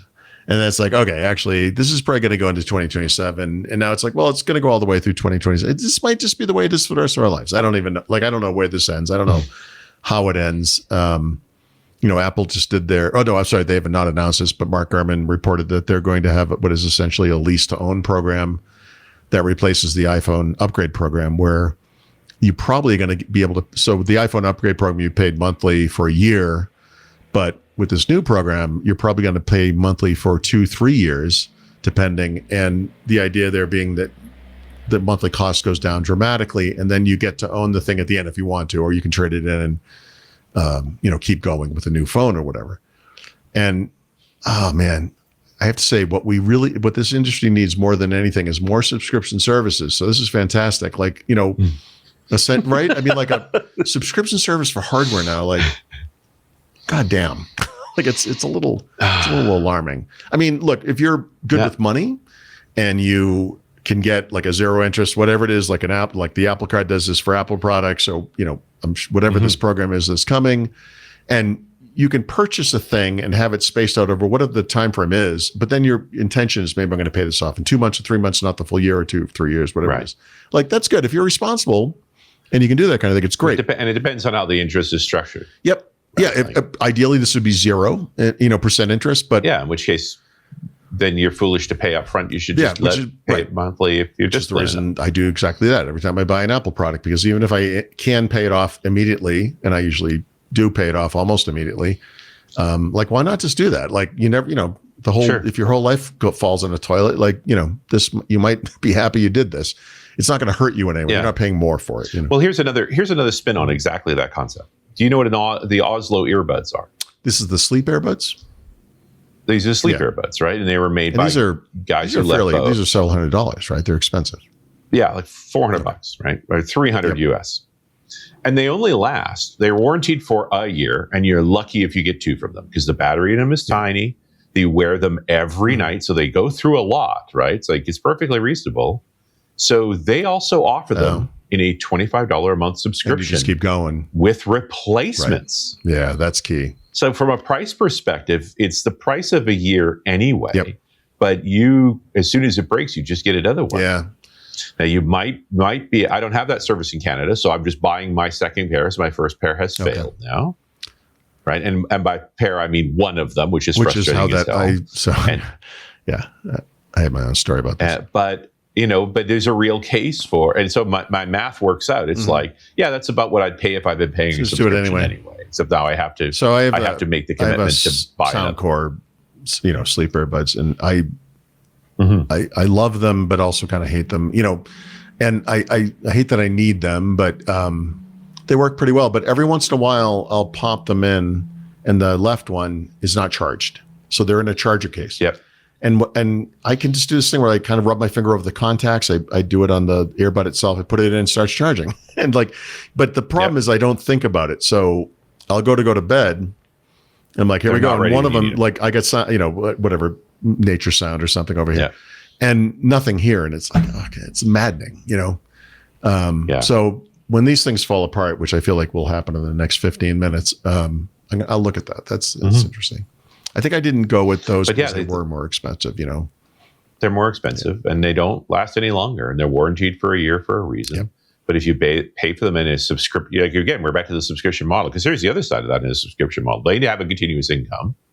When they make a better model, you're naturally going to get them because they invariably get wrote out. Yeah. And even if it's a small price increase or whatever, it's like, but these are whatever, 25, whatever the, advantages, you're like, no, I'll do that. Interesting. I don't know how you would know if it's going to stay expensive for the next 30 years, but no. I also I play a game, I would call it every second or third morning, where I wake up and try to find a white earbud in the white sheets. Because one of them will. I play that game. And just don't swallow. Remember the guy who I had swallowed one morning AirPod? since we well, I guess it was right before we left. I usually get, I'm like the blind person in the dark trying to find the bumpy thing in the bed. And I couldn't find it this day. Usually I find it pretty quick. So but I had to get up. And when my wife came out, I was like, hey, I gotta go. I have to, don't do anything with the sheets. I have to, find the earbud. It's gotta be in there somewhere.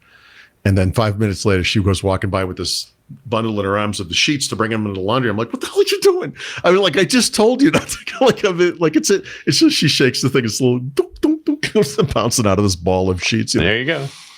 Oh boy. Anyway, I love that they exist, by the way. At least something you can put in your ears and it doesn't hurt you, when you're moving around and stuff. Yeah. Yeah.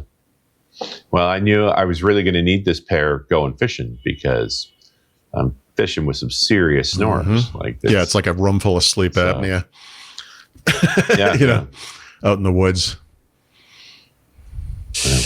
All right, let's take a little break. We have the back of the book coming up. And speaking of books, we were talking about John's Inside Track column. And 13 years ago, he made a book, an ebook of the Inside Track 2013. So if you have a hankering, you probably, PC Magazine, I think, is online.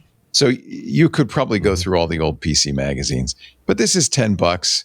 I figure probably, I'll think of it as a contribution to John's 30% family. Bold text.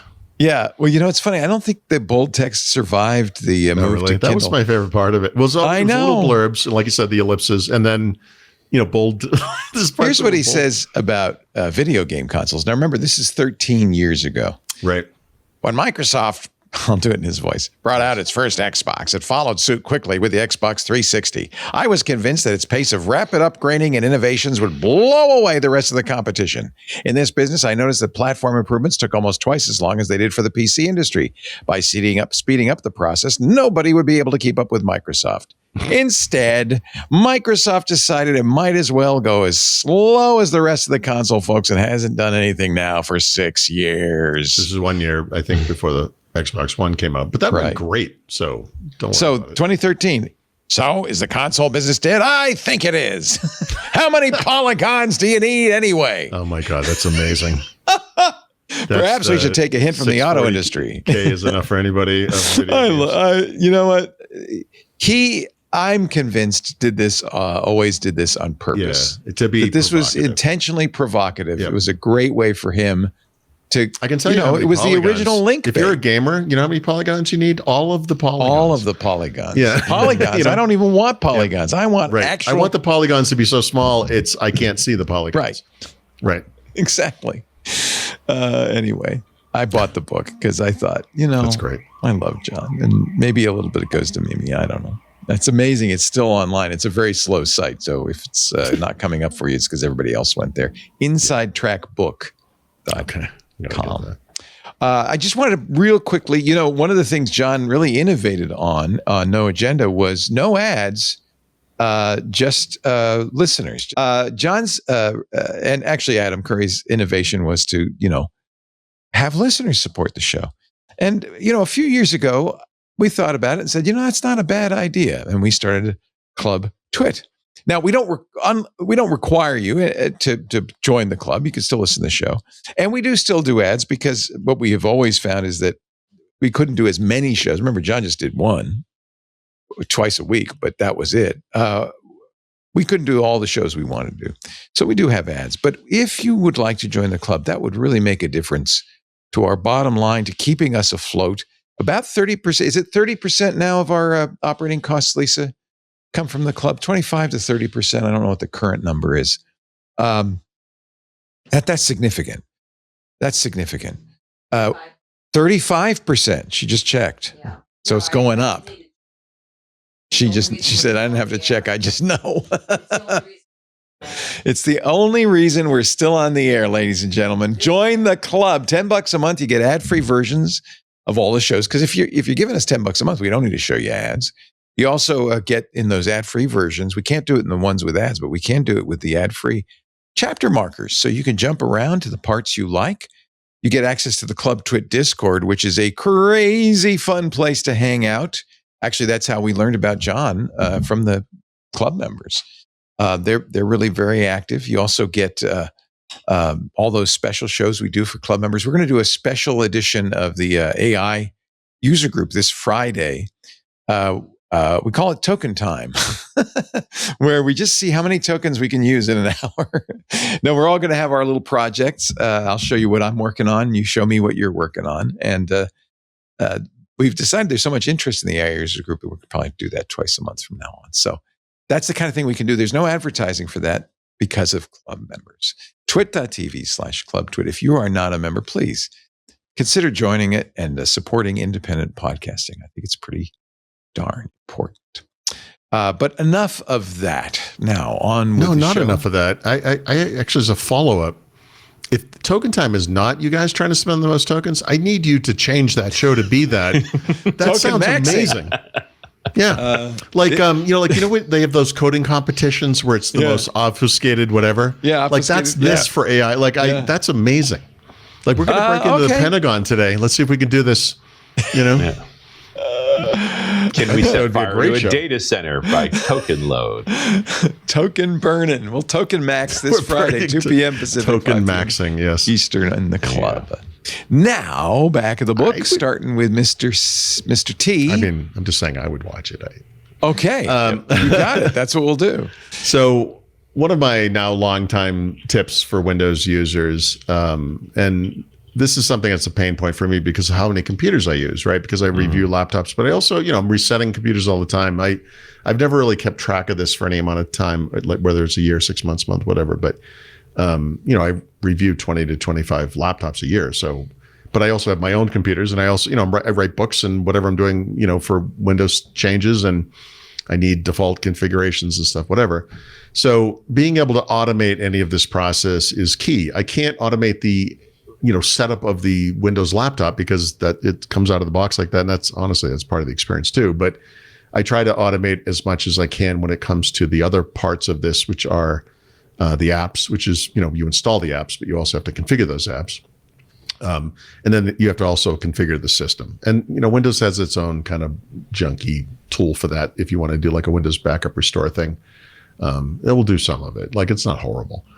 I believe that WinGet, which is the Windows package manager, has evolved to the point where either it can or will soon be able to handle some app configuration. I'm going to look into this very soon. But when I wrote what became the Deinsuretify Windows 11 book, and then I wrote a big article about kind of minimizing the impact of Microsoft in Windows 11, if that makes sense, which we would have talked about a couple of months ago. Signing in with a local account, whatever. One of the big changes I made was with WinGet, I exclusively install apps from the web now, meaning this thing supports 2 repositories by default. One is the Microsoft Store, one is the web or WinGet, whatever, right? And not all apps are available everywhere. I get that. But one of the big advantages of the store was that they had such liberal licensing. So if you had the app, you could install it on multiple computers if it was a paid thing, whatever. But the truth is, in 2026, like, most of those advantages are kind of gone because they allow you to do anything as a developer just to get it in the store so that you can bypass all this stuff. Most of the apps I use, I have to sign in manually to them anyway. Like, I really don't get much of an advantage to it. So I have been, this is going to be a multi-part thing over time, but I published a too long article about how I've kind of evolved this thing. But it is not difficult to go to the command line, type in WinGet search, and then whatever the term is, Google Chrome, or whatever the apps are you're installing, and just kind of write the names, because you need the name of the thing as it appears in WinGet. So like google.chrome is probably the name of that app. I don't actually install it, but I install like Helium, the web browser, or Typora, or Notion, or Affinity, or whatever it is, and actually all those things, right? And so I've just come up with a much simpler process for installing those things, because once you have the names of each of those things, just put it in a text document. You just add WinGet install -- silent, and then run terminal as an admin, and this thing, it just blows through it really quick. The next thing I need to do, though, is automate the other stuff, which is, configuring the system, configuring the apps. There's a whole process for a lot of apps. An app like Notion, you can sign into Google and it just signs in, you're good. But, Typora is like an 11-step process. So I'm kind of working through that. But anyway, even if you're afraid of the command line, strong recommend to use this thing to bulk install apps. Just keep a text file up in OneDrive somewhere, no big deal. It happens very quickly. It's really, really good if you haven't looked at it or haven't looked at it recently. And then I wanted to add a productivity app, but as always, I'm trying to play different games. I was not a fan of the new Doom games when the first one came out in 2016.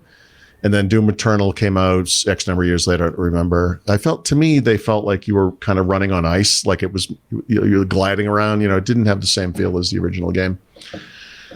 But I later went back and played them through, and actually they're both good. Like, they're both good games. And then Doom: The Dark Ages came out this past year, and the graphic style is very similar. It looks great. I love it. But it takes place in kind of a medieval fantasy. It's got a little Diablo in it. Exactly. But it's a straight up shooter, right? There's no, if you actually just let it play through, there's a whole plot in the beginning. Like, they actually explain how this could possibly make any sense in the context of the history of this game franchise, but it doesn't make sense. I could just break that to you right now. But why bother? It's a little Elden Ring, a little Diablo. I like it. But it's literally, I just want to be super clear. This is just shooting. Like, the only thing you have to master in this game is a bunch of button, pushes to do special things and whatever. I played this for 10 seconds when it first came out, and I was like, nope. And I decided to give this another shot. And I have to say, I actually really like this game.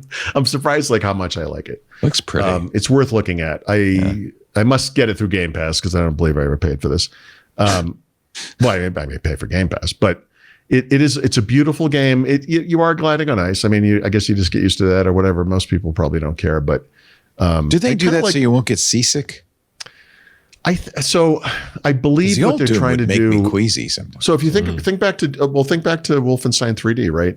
Yeah. Aside from the technical achievement of moving through a 3D-ish space, and at speed, right, was the big thing. It was amazing, right? And then when they did, Doom, Quake went real 3D, but from that game to Doom and Doom 2, it really was speed, right? Like you were almost, Richard, you're running way faster than a human could actually run. Like it doesn't actually make any sense. You're going 30 kilometers an hour or something like that. 50. If you actually stop to think about it. But here's the thing. If you look at these environments, like see how big they are, right? And there's a lot of verticality to this game too, which is really cool. That helps you imagine if you had to walk through there, right? It's like, I'm not trying to walk across the United States. I just want to get to the other side, and so the speed actually makes sense in the context of the game. And it's a fantasy science fiction thing. Who cares? I'm still like, I don't know how they got to this point in the series, because the first two games are very similar and they make sense together. And this one is like a prequel, essentially. I don't know why they didn't do a third one of these things. But actually it looking different is kind of cool. It's different but the same, if that makes sense. I don't know. It's anyway. I discounted this very heavily when it first came out, and replaying it, or starting actually playing it. Maybe I should say actually playing it. I was like, okay, like I left all the story. I leave like the story. I leave it on. Like I let it happen. I pay attention to what's happening, and I'm like, okay, I can follow this. Of course I can. It's written for a 3-year-old, but it's better than I thought it was. I feel kind of bad that I just was like, no, immediately when I first saw this thing, but it's a great looking game. And it's fast. I mean, it's a good combination of things. Plus you don't have to be online, which I have to tell you, this last week, it was pretty key for me. But anyway, it's a good game. All right. Cool. Well, now that we've done playing games, let's get serious with Run as Radio. Yeah, Run as such a serious place, isn't it? Actually, this show came from, remember when I did that HR conference in Berlin? Yeah. One of the people I met there was this lady, Jessie Schofer, who makes products in the HR space. But we ended up in a conversation that I ultimately wanted to make into a show about the explosion in software, especially AI-related software around HR and other markets, has gotten to the situation where people are, you're a big company that has an HR team, but you're procuring software that's been on the market for 4 months. Like it's all brand new. And often they have the tags for being like GDPR or SOC compliant or any of those sorts of things. But is any of it actually true? They're kind of a little fly by night. It's just, there's so much going on and all this urgency to use these new tools that often things are being procured without actually understanding the risks that are involved in them. So we went down a path of how do you incorporate, and this is very much like the role of the sysadmin in the procurement process, to say, what is the security models these products use? Like, is this safe for us to bring into our operation, or are we opening ourselves up to a whole bunch of vulnerabilities? And so really I would be, before the software is installed, what's the security hygiene? How do we know what it does? How far can I lock it down? Is it compliant the way we expect it to be? And so we looked at a bunch of tools in that space, and they're included in the show notes, about just validating that they're actually compliant and that they are what they say they are. It seems to be an emergent problem just because there's so much new software on the market right now. Security begins at procurement. Yeah. When you buy stuff, do you know what you're buying? Yeah. And then, often the administrators, the security folks, are not involved. They find out when the product arrives on the doorstep, hey, install this. And you're like, wait a second, is this safe? It says it's safe in the ad. Yeah, it checked all the boxes you told me to check, but that was. Is there a way to check that? Most of the time, especially when you talk about GDPR and SOC and things like that, like they actually registered with a company that does the validation, and so that makes sense. They may have stuck the logo on the web page, but they're not actually registered. Oh, wow. So I'm surprised you can do that. It only takes a minute to check, right? Yeah, and then even when it is even compliant, it's like, can you pass the tests? Because sometimes, they've jumped through the hoops and they've gotten their compliancy documents, but there's been subsequent versions that are now in violation. Oh, interesting. So that's one of the things we do when we vet advertisers. We have a fairly thorough vetting process that involves that kind of check to make sure. Yeah. Because I don't want to say anything that's not true for sure. No, I'm totally with you. And it's very, and I just wonder, part of this is there's a lot of fake it till you make it. Just put the logos up. We'll get the certification later, get the stuff out there. Like I need to get butts and seats that suddenly catches up with them when turns out being compliant. It's not that easy, like it's a lot of work to fill that stuff off. But also, especially when you think about the HR space in tech, that's very conservative software. It's like buying ERP systems. Like you don't buy 1-year-old product. You're expecting a company that's been around for years and years, and all of that chicanery would have been long gone by now. Yeah, you'd think. But you're getting so much pressure, and this is part of what came out of that HR conference. Is all of these people are being told by their leadership, right?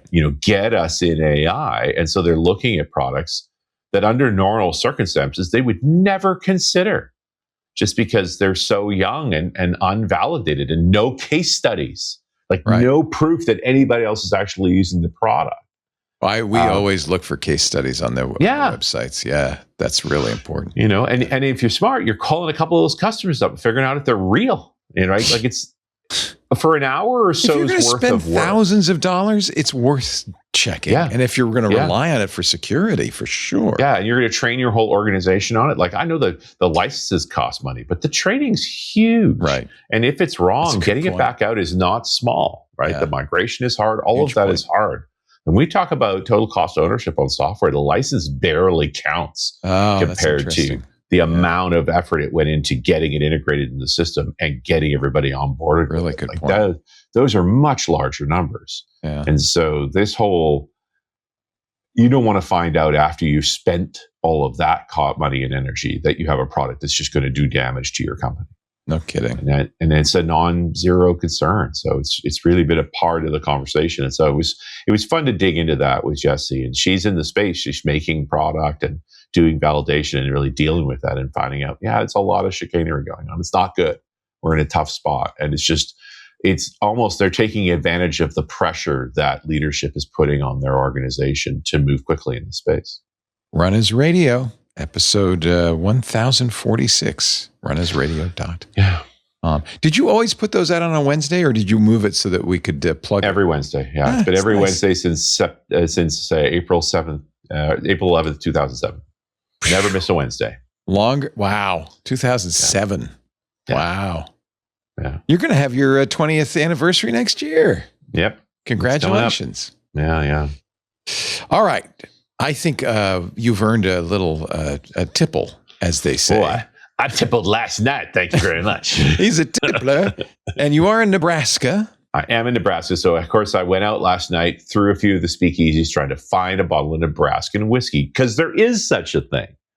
Although it took a bit to find. And I wasn't able to buy a bottle, but I was able to have a taste of a few. And I picked the Loop River because it was very much a classic bourbon. But we got to talk about Nebraska, right? This story's not complete unless we do a little terroir. And there's more to Nebraska than just being like the home of Berkshire Hathaway and Warren Buffett. This is the triple landlocked state, right? You got to go through at least a couple of other states to get to water in any given direction. The eastern edge is defined by the Missouri River. That also creates this great glacial melt till space. The Missouri Valley is hugely fertile, and all the growing, and where we are here in Lincoln and nearby in Omaha, all in part of that land, this massive grain growing land, just corn and soy as far as the eye can see. I remember driving through down I-80 through it, and it was just corn the whole way. Just corn. And more corn. Yeah. So I'm thinking it'd be a good place to get a bourbon. Actually. Yeah, but they don't have a huge alcohol culture. But let's get to that part. Besides that Eastern Bloc and what all of that looks like, my camera's being weird on me. Besides that Eastern Bloc, there are other. I mean, if you go across Nebraska, you'll find that in the center there's the Loess Hills. This is more of the big flat fertile plains, less hilly like the Missouri River Valley is. And in the north central, it's actually sand dunes. I mean, covered in grass, but huge amounts of sand. There's not a lot of growing there, not a lot of anything there. But that's also the location of what's called the Ogallala Aquifer, which is the largest aquifer in the world. It's this huge body of water underground in north central Nebraska. And then further west, you get to the shortgrass prairie, like the stuff coming into the Rockies now and towards Wyoming and Colorado is much more your classic prairie country. So your growing's on the east side, your plains are on the west side, which is why you have this history of the First Nations people and for millennia, for 10,000 plus years. There's been hunter-gatherers and farmers all over this land. In fact, the name Nebraska is a derivation from the Sioux word for shallow water river, because this is where the rivers were crossable, because many places in the Missouri is just uncrossable. Just looking in the past couple of hundred years since the western expansion of the America, you're talking about the Pawnee and the Omaha and the Oto and the Lakota and the Cheyenne and the Ponca and the Arapaho. Like lots of them been around here. But the word loop actually refers to lower loop culture around the Loop River. So this is just pre-European. There was a major drought in the 1300s, 1400s that collapsed a lot of civilization in the interior of what's now the United States. But around 1500, as the waters came back, the lower loop culture, and we identify that by the archaeological digs, they were building big round earth lodges in groups along the river, and they were farmers. And so they seasonally would farm, but also would bison hunt. They made stone and bone and wooden tools. They had a very specific style of pottery, this corded style, bowls and storage vessels and things like that. And they had an agricultural, they did the Three Sisters, maize, beans, and squash, which is an incredible complete protein. But then they also hunted the bison in the West during the migratory season, and then they would have meat that they could store. All of this, of course, changes as the Europeans arrive in the area in the 1600s. It's the French first. This is all part of New France, although the Spanish will fight in the 7 Years' War against them, and in 1763 it becomes Spanish. For a few decades, Napoleon Bonaparte will be instrumental in claiming it back as New France in 1800, and then ultimately sold to the U.S. as part of the Louisiana Purchase in 1803. All of this was Louisiana territory back then. But as that disorganized chunk of it now lands as part of the U.S., you send through Lewis and Clark, and eventually becomes the Missouri Compromise. And this becomes a hub of the debate around slavery, because in the 1820 agreement called the Missouri Compromise said, okay, Missouri can have slaves, but the rest of you cannot. No slavery north of the 36th parallel. That gets changed with the Kansas-Nebraska Act in 1854, which is very much your classic states versus federal government debate that says, you can't tell us what to do, federal government. Let's repeal that and let the popular vote decide whether we can have slaves or not. And this leads to incredible conflicts, mostly in Kansas rather than Nebraska. Nebraska always leans away from slavery. And by 1861, before the start of the Civil War, they're like, there's no slavery in Nebraska at all. But the conflict in Kansas, which they call the period of bleeding Kansas, is actually results in the collapse of the Whig Party and the formation of the Republican Party as the fallout from that, over this conflict over slavery. And all of this is the decades leading into what results in the U.S. Civil War. And this entire time, Nebraska is still just a territory. They won't become a state until 1867 after the end of the Civil War. But even before that, one of the largest distilleries in the country is built on what is now Nebraska land. This is an area called Willow Springs. And it was one point the third largest distillery in all of the U.S. We have detailed records from 1880 where they were producing pure rye, bourbons, sour mashes and sweet mashes, and malt whiskey to the scale of 1,200 gallons a day. So, 24, 25 barrels a day. Massive operation for the 1880s. It's incredible. But that ends with Prohibition in 1919. They don't shut down. What they actually do is switch to non-alcoholic products, near beers, malt drinks, and sodas. And in fact, even when Prohibition ends, they never go back. They stay. The operation still exists today. Today it's called Cornhusker Beverage and Bridal. And they make local soft drinks. They make Nesbits and Crystal, and these days there's a popular drink here called Goody Pop. And that's the legal company is still Willow Springs, goes all the way back to pre-statehood, but they just make soft drinks. So really, after Prohibition, no alcohol was manufactured, not legally anyway, in Nebraska. There was a big illegal business during Prohibition and lots of stills being seized and things like that. But we don't see commercial production of alcohol of any kind in Nebraska until the 2000s. Cooper's Chase out of West Point, Nebraska, around 2008, is the first to set up a still. All this grain, no alcohol, right? And so Cooper's Chase is kind of the first of the new age craft whiskeys being manufactured from Nebraska. I didn't get a chance to taste Cooper's Chase, but I did get some of this Loop River. So this is Brad Schmidt, who's a farmer out of St. Paul, Nebraska, and so naturally combines the grain growing with distilling. His initial building is actually a converted grain elevator. I'm very much doing the farm to glass mindset. And they make a vodka and a rum and a bunch of and a gin, other spirits, because it takes time to make barley. And they make they make whiskey very much in at least a bourbon style. So corn, rye, barley, they haven't published any of their numbers. Their operation is small, 1,000-liter stainless mash cookers, roughly about the same size, maybe 1,500 liters on the washbacks. And that's just from looking at pictures. They have no published specifications at all. All pot stills, though. I saw no pictures of column stills of any kind. And yeah, using American oak. And the one photo I saw of storage, they were using rack storage rather than dunnage. So that's the high stacking, large building. It's very... it's windy here and it's hot in the summertime. And so this is fast aging parts of the world. This is not your slower stuff. So it's tricky they're going to make old whiskey. And their Nebraska straight bourbon is like 3 years old. It's the minimum. It's inexpensive, about $40, runs in a 46, 47% range.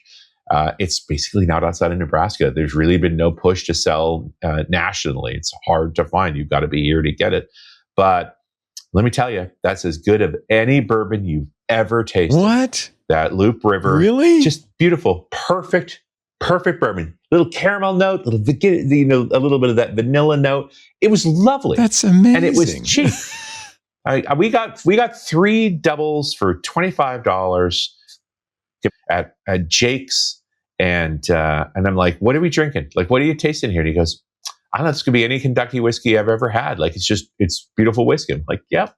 They got the formula nailed. No big master distillers, none of that sort of thing. Small production, maybe 1,000 barrels a year. So they're making less than 100 barrels a month compared to the size of Willow Springs operation back in the 1880s. It's just crafty.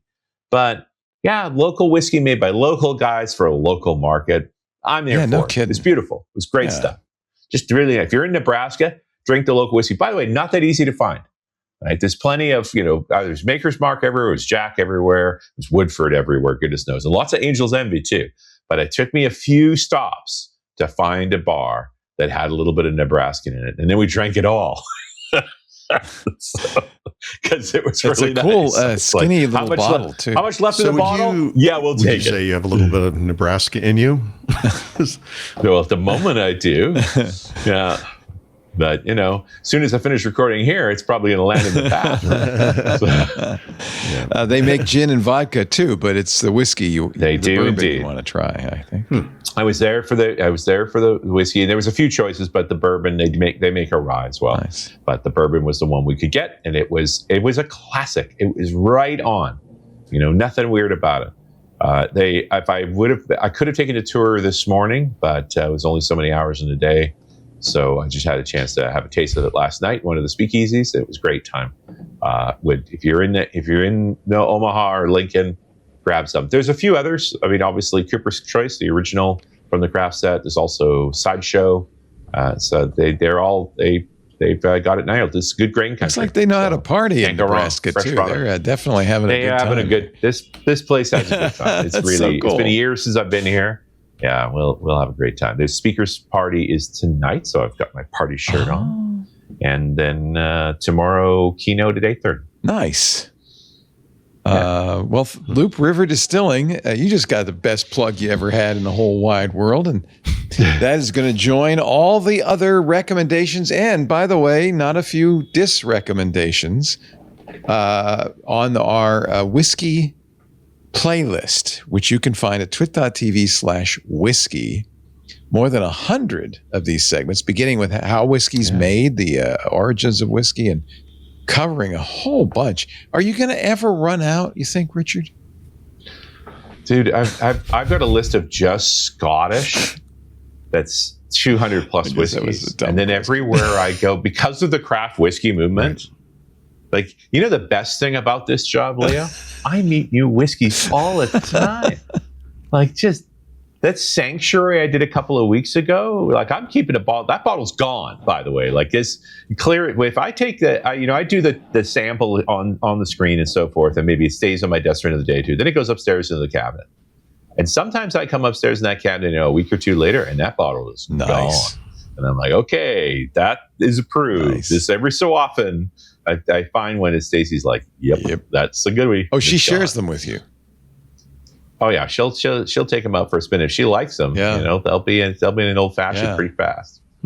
Well, this sounds lovely, and I wish I were in Nebraska with you, but I'm not. You are going to Montana next for a little fly fishing expedition, which means you'll be gone next week. I'm telling you something you don't know. Mm-hmm. And Paul has an assignment. He has an assignment to find somebody. I fulfilled the assignment. You have fulfilled the assignment. Yay. Are you going to give away the name, or is it going to be a surprise? Well, so it's going to be Chris Hoffman. Good. I he did was ask on Mary last Jo.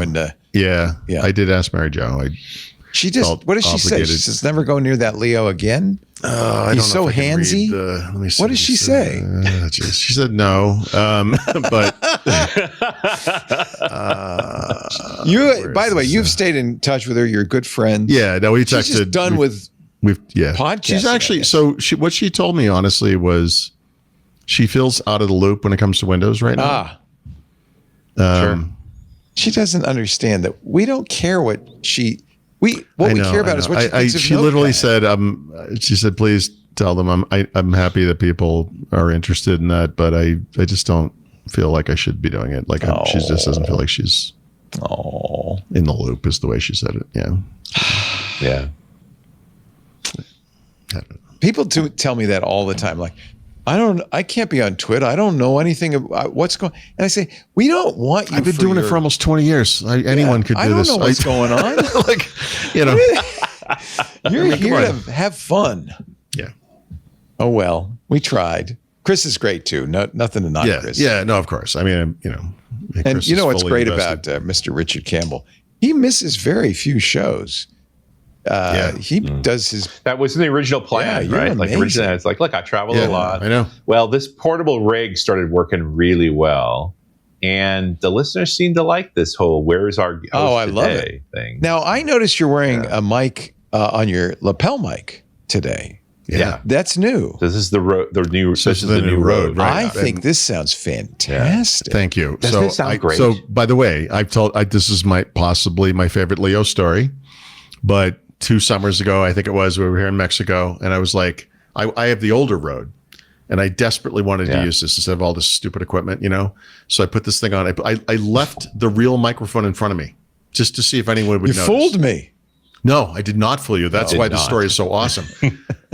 You signed in and you were like, you said something like, I said, hey, how you doing? And you said, I'm doing great, but you sound like shit. And it was like right away. And I was like, all right, so much for that experiment. Yeah. Yeah, I got this Rode last fall when I was doing a tour of a nuclear facility for one of the geek outs, and clipped one on the CEO and one on me, so we were able to walk around. And when I went and listened to them, I'm like, oh, holy man, this sounds great. Is this what you used when we were at the Houston's or the Cape Canaveral? No, that was your gear. That was our gear. You got what this do you fairly think, recently, Bert? Should we right? just get rid of all these big ass microphones? Did you have this in January? I feel like you might have, because I feel like I got to experience this. Yeah, we use these in Mexico. You're right. Yeah, we did use them because there's two of them, and they come on separate channels, and I can configure them as mixed as a single channel or separate. That's so great. They're so small and they're so small, wonderful. and they last like 6 hours. Yeah. So It sounds really good. It sounds better than the Countryman you used to use. I mean, this really is great. Yeah, it says something too. And it's convenient. I think the Heil's better. It's better on the low end if you want to get the bass. But this doesn't travel well. Yeah. No, you just doesn't can't travel with at the all. Heil. It's crazy. Burke, should we just send everybody the Rhodes? I have the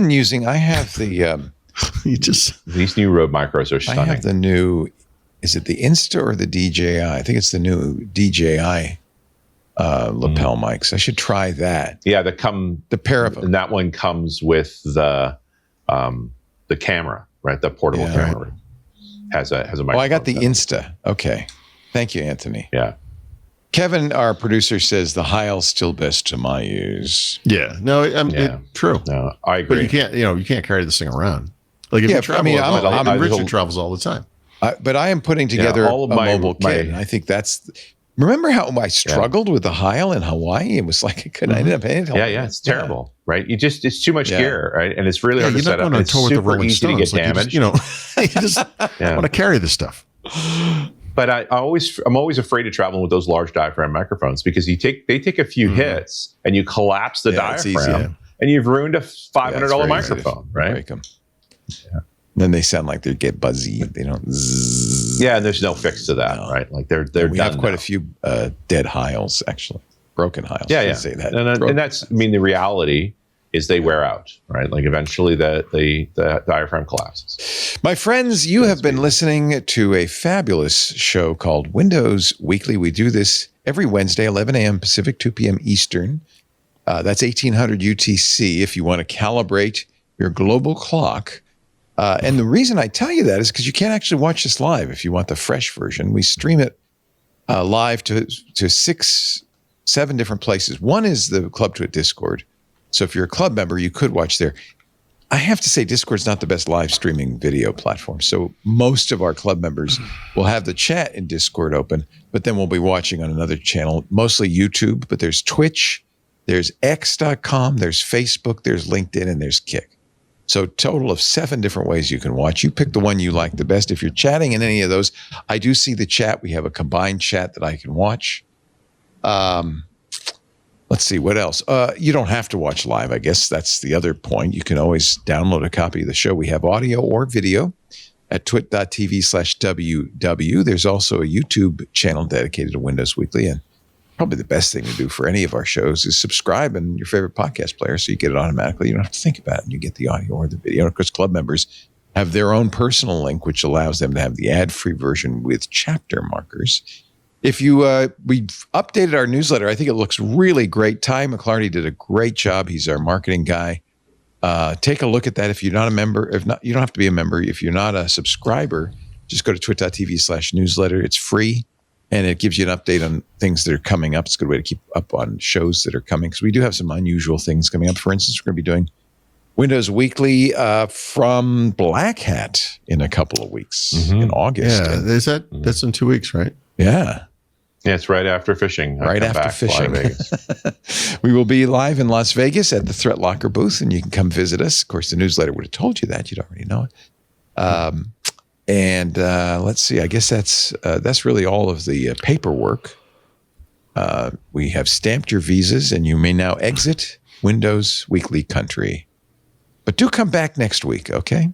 Thanks to Paul Thurrott. He's at thurrott.com. His books are at leanpub.com. But here's the cool thing. If you subscribe as a premium member to thurrott.com, you get the books for free of $1,000 value. You can say any amount you want because you set the price. Value. But yeah, it's whatever it is. It's whatever you set it. If you set it for $1,000, it's $1,000 value. You get Windows everywhere. You get the field guide to Windows 11. You get de-shitify Windows and all of that at thurrott.com as a premium member.